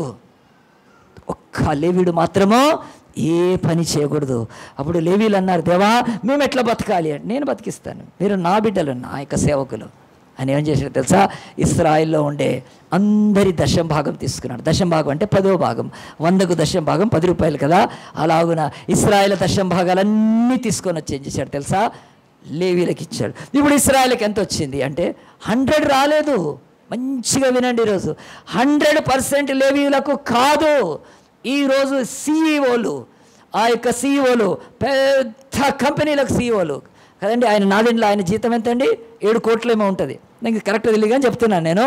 జీతాలు ఎంత ఉంటాయి వాళ్ళకు, సిఇఓలకు, ఆ యొక్క ఇంటర్నేషనల్ మల్టీనేషనల్ ఆ యొక్క సాఫ్ట్వేర్ కంపెనీలకు అనుకుందాం, ఎంత ఉంటాయి జీతాలు, 17 కోట్లు, 20 కోట్లు, 35 కోట్లు ఉంటాయి జీతాలు. దేవుడు అంటున్నాడు అలా చాలా తక్కువ, నా లేవీయులది ఎక్కువ. ఎందుకో తెలుసా, అది 100గా తీసుకుంటే ఇశ్రాయేల్ ఎంతమంది ఉన్నారు, 12 మంది ఉన్నారు. 12 పదులు ఎంత అవుద్దండి చెప్పండి, 12 టెన్సా 120. గట్టిగా చెప్పాలి కొడదామా. దేవుడి ప్రజలకు 120 సేవకులకు, మా బతుకులో మేము 100 అనుభవిస్తే నథింగ్, 120 అనుభవించాలి దేవుడి సేవకులు. 120 ఈరోజు దేవుడి సేవకులను అట్లా పోషిస్తాడు. కానీ అలాగున బతకాలి రోషంగా, దిక్కుమాలిన ఇండ్లిళ్ళకు తిరుగుతూ సేవకులుగా బతకకూడదు. కనుక ఆ నడుక్కుంటూ ఈ నడుక్కుంటూ కానుకలు ఇవ్వండి కానుకలు, అది దిక్కుమాలిన యాజకత్వం, అది అడక్కదిన యాజకత్వం. ఒక ఫోటోలో పెట్టుకొని ఇంటికి తిరుగుతారు కదా పాట పెట్టుకొని, ఆ దేవుడి పేరు మీద, అది నయ్యం, అది ఇలా కంటే ఈ సేవకుల కంటే. 120 మీకు ఇస్తాను. ఇంకా కింద చూడండి, ఒక్క మాట అది ప్రార్థన చేస్తారు. 18వ అధ్యాయం సంఖ్యాకాండంలో ఆ యొక్క 21, ఇదిగో లేవీలో చేయి సేవకు అనగా ప్రత్యక్ష గుడార సేవకు నేను ఇశ్రాయేలుకు దశంభాగాలన్నింటినీ వారి స్వాస్థ్యంగా ఇచ్చింది. ఇశ్రాయేల్ పాపం తగిలి చావుకున్నట్లు వారికి ఎదుట ప్రత్యక్షంగా రాకూడదు. అయితే లేవీలు ప్రత్యక్ష గుడార యొక్క సేవ చేసి వారి సేవలో దోషములకు తామే ఉత్తరవాదులు అని చెప్పి దేవుడు తర్వాత అన్నాడు 24, అయితే ఇశ్రాయేలు యెహోవాకు ప్రతిష్ఠ అర్పించు దశంభాగములను నేను లేవీలకు స్వాస్థ్యంగా ఇచ్చి తిని, అందుచేత వారు ఇశ్రాయేల్ మధ్యన స్వాస్థ్యము సంపాదించకూడదని వారితో చెప్పిరి. ఏ సేవకుడు కూడా అలాగున బ్రతికినవాడు ఆ యొక్క భక్త సింగ్ గారండి. చాలామంది సేవకులు ఏ ప్రాపర్టీ వాళ్ళకి భూమి మీద అక్కర్లేదు, అట్లా బతికారు అందరు సేవకులు. ఇక్కడ దేవుడు అంటున్నాడు, సేవకులు ఎవరు, సేవకుల్ని ఎట్లా ఎన్నిక చేసుకున్నారు. ప్రియ దేవుని బిడ్డలారా, మరి దేవుని యొక్క సన్నిధిలో చిన్న అంతరాయం. కానీ ఈ యొక్క సంఖ్యాకాండంలో దేవుడు ఏం చెప్తున్నాడంటే, ఖచ్చితంగా దేవుడు వాళ్ళకు ఇస్తానన్న భాగాలు చూడండి. బైబిల్ చెప్తుంది 25లో, మరియు యెహోవా మోషేకి ఇలాగ సెలవిచ్చాను, నేను లేవీయులతో నేను ఇశ్రాయేలు చేత మీకు స్వాస్థ్యంగా ఇచ్చిన దశంభాగం వారి యుద్ధ పుచ్చుకోనమని చెప్పాడు. దాంట్లో దశంభాగములో 10వ భాగము దేవుడికి తీసుకొని రావాలని చెప్పాడు. అంటే సేవకులు కూడా కానుకలు ఇవ్వాలి, కానీ వీళ్ళ దశంభాగంలోంచి దశంభాగం ఇవ్వాలి. ఇదంతా కూడా పాత నిబంధనలోంచి దేవుడు ఈరోజు మనకు చెప్తున్న మాటలు మనం ఒక్కసారి గమనించాలి. ప్రియ దేవుని బిడ్డలారా, ఈరోజు దేవుడి సేవకులను ఎన్నిక చేసుకుంటాడా? ఖచ్చితంగా ఎన్నిక చేసుకుంటాడు. ఆయన ఎన్నిక చేసుకున్న సేవకులను దేవుడి భూమి మీద చెప్తున్నాడు, వారు ఇశ్రాయేల్లో స్వాస్థ్యము, ఇశ్రాయేల్లో పాలి భాగం లేని వారై ఉంటారు. వాళ్ళు ఎన్నడూ కూడా యుద్ధం చేయనక్కర్లేదు. ఒకరోజు కత్తి పట్టుకొని పాపమును సంహరించి పాపమును నాశనం చేసి ఆ యొక్క దూడను మొక్కిన వాళ్లను కనికరించకుండా చంపినప్పుడు బ్రతుకంతా లేవీలు కత్తి పట్టుకొని అవసరం లేదండి. కత్తి పట్టుకున్న వాళ్ళు ఎక్కువ యూదా వంశం వాళ్ళు పట్టుకునేవాళ్ళు. కనుక వాళ్ళ బ్రతుకుల్లో ఏనాడు కూడా పని చేయకుండా ఆ పనికి దేవుడు నియమిస్తే ఈరోజు దేవుడి సేవకులు మరి ఎలాగుండాలి. ఈరోజు మనం దేవుని సేవకులను గుర్తుపడితే, నువ్వెవడైనా సేవకుడు అనుకుంటే వాడు మొదట దేవుడు సహించనిది సహించకూడదు. నువ్వెవడైనా సేవకుడు అనుకుంటుంటే దేవుడు ఏది ఓర్చుకోలేడో దాన్ని ఓర్చుకోలేని వాడు సేవకుడు. ఈ బైబిల్లో ఒకసారి ఇశ్రాయేలీలు ఆ యొక్క మోయాబు స్త్రీలతో పాపం చేస్తూ ఉన్నప్పుడు నీకు తెలుసు కదా, తెగులు రేగినప్పుడు యెహోషువ ఆ తర్వాత మోషేలు అహరోన్లు పరిగెత్తుకొని ఆ తెగులును వాళ్ళు ఆపడానికి ప్రయత్నం చేస్తున్నప్పుడు ఆ మోయాబు స్త్రీలతో ఒకడు ఏం చేశాడు, ఒక స్త్రీని ఎత్తుకొని వెళ్ళి తన గుడారములో అతను పాపం చేస్తుంటే అప్పుడు ఫినెహాస్ అని అతను వెళ్ళి వాళ్ళను పొడిచి చంపితే ఆ గుడారం తెగులు ఆగిపోయాను. అందే సంఖ్యాకాండంలోనే ఉంది. అంటే దేవుడు సహించలేనిది సహించని వాడే సేవకుడు. కనుక మనందరం తలలో ఉంచుదాము, కళ్ళు మూసుకుందాము, ప్రార్థన చేసుకుందాం. దేవా, ఈరోజు దేవుని సేవకుడి ఎన్నిక ఈ యొక్క బైబిల్లో ఉంది ప్రభువా. మీ బైబిల్లోని ఎన్నికని విషయమై ఈరోజు స్పష్టంగా చెప్పబడ్డాం కనుక, నేర్పించబడ్డాం కనుక ప్రభువా, నిర్గమకాండం 32 అధ్యాయంలో ఆ కొండ దగ్గరికి వచ్చినప్పుడు, మోషే కొండ మీద ఉన్నప్పుడు, తడువు చదువుతున్నప్పుడు, వాడు దూడను చేసినప్పుడు ప్రభా, ఇశ్రాయేలులో 12 గోత్రాల వాడు ఎవడు కూడా నీ పక్షమున వహించలేదు ప్రభా. ఒక్క లేవీయులు నీ పక్షాన వహించారు కనుక కత్తి కట్టుకొని పాళెం నుంచి వెళ్ళి ప్రతి తన పొరుగువాని సహోదరుని చెలికాండి కూడా చంపమన్నప్పుడు ఆ పాపాన్ని చంపారు కనుక అందు గురించే నీ ప్రజలయ్యారు ప్రభా. ఈరోజు ప్రభా, బైబిల్ కాలేజీకి వెళ్ళినాడు సేవకుడు కాదు, బైబిల్ చెప్పగలిగినాడు సేవకుడు కాదు, బైబిల్ని ప్రకటించగలిగినాడు సేవకుడు కాదు, బైబిల్ గురించి బోధించేవాడు సేవకుడు కాదు. ఒక బిల్డింగ్ కట్టుకొని ఇది చర్చు అని చెప్పి ప్రజలను మోసపరిచి ఇలాగున అడ్డమైన నూనె నమ్ముకొని ఖర్చులు అమ్ముకునేవాడు చర్చికు పాస్టర్ కాదు, వాడు సేవకుడు కాదు. దేవుడు సేవకుడు ఎవరు అనంటే ఇదిగో దేవుడు రోషం గల దేవుడు కనుక ఆయన ఏది సహించలేదో, భరించలేదో, ఓర్చుకోలేడో, దేన్ని పాపము అని పిలుస్తాడు దాన్ని పాపంగా పిలిచేవాడు దేవుని సేవకుడు కనుక మనందరం తల వంచి అలాగున ప్రార్థన చేసుకుందాం. దేవా, ఈరోజు ఈ చర్చిలో నేను ఒక మంచి పరిశుద్ధ గ్రంథంలో నుంచి ఒక ఎన్నిక, బైబిల్ ఎన్నికలో ప్రభా, నేను ప్రభా సేవకుడి ఎన్నిక గురించి నేర్చుకున్నాను. నా హృదయంలో ఈ వాక్యాన్ని ప్రభా నారు కట్టి నీరు పోసి ఫలింపచి, నేను ఎవరిని పడితే వాక్చాతుర్యాన్ని చూసి, ఎవరిని పడితే వాళ్ళ యొక్క శక్తి బలాన్ని చూసి, ఎవరు పడితే వాళ్ళ యొక్క జ్ఞానాన్ని చూసి నేను సేవకుడు అనుకోకూడదు నాయన. సేవకులంటే నువ్వు ప్రత్యేకించుకున్నావు దేవా. వాళ్ళు ఆనాడు లేవీలైతే అలాంటి రోషము, అలాంటి ప్రభా నాయన, మరి ప్రభా నాయన మనస్సు ఉన్నవాళ్ళు, అలాంటి పవిత్రత పరిశుద్ధత కలిగిన వాళ్ళు ప్రభా నాయన. సమస్త జనులతో వాళ్ళు దూడను మొక్కలేదు, వెళ్ళి దూడకు బంగారం ఇవ్వలేదు, వాళ్ళు వాటికి బలులు అర్పించి నాట్యాలు చేయలేదు. కానీ వాళ్ళు లేచి కత్తి పట్టుకొని ఆ పాపాన్ని సంహరించి పరిహారం చేసిన వాళ్ళే కనుక ప్రియ దేవుని బిడ్డలారా, ఈ యొక్క సమయంలో దేవుడు అంటున్నాడు, ఆనాడు లేవీయులు చేసిన పని ఈరోజు యేసుక్రీస్తు నీ కొరకు నా కొరకు చేశాడు. ఆయన లేచి రక్తసిక్తమవుతున్న ఆ సిలువలో బలియాగంగా తన ప్రాణాన్ని పెట్టాడు కనుక ఆ యేసుక్రీస్తు రక్తంలో మరి యేసు ప్రభు ప్రతి పాపాన్ని ఖండించాడు, ప్రతి ఒక్క అవిధేయతను, తిరుగుబాటుని, అక్రమాన్ని ఆనాడు యూదులను ఖండించాడు.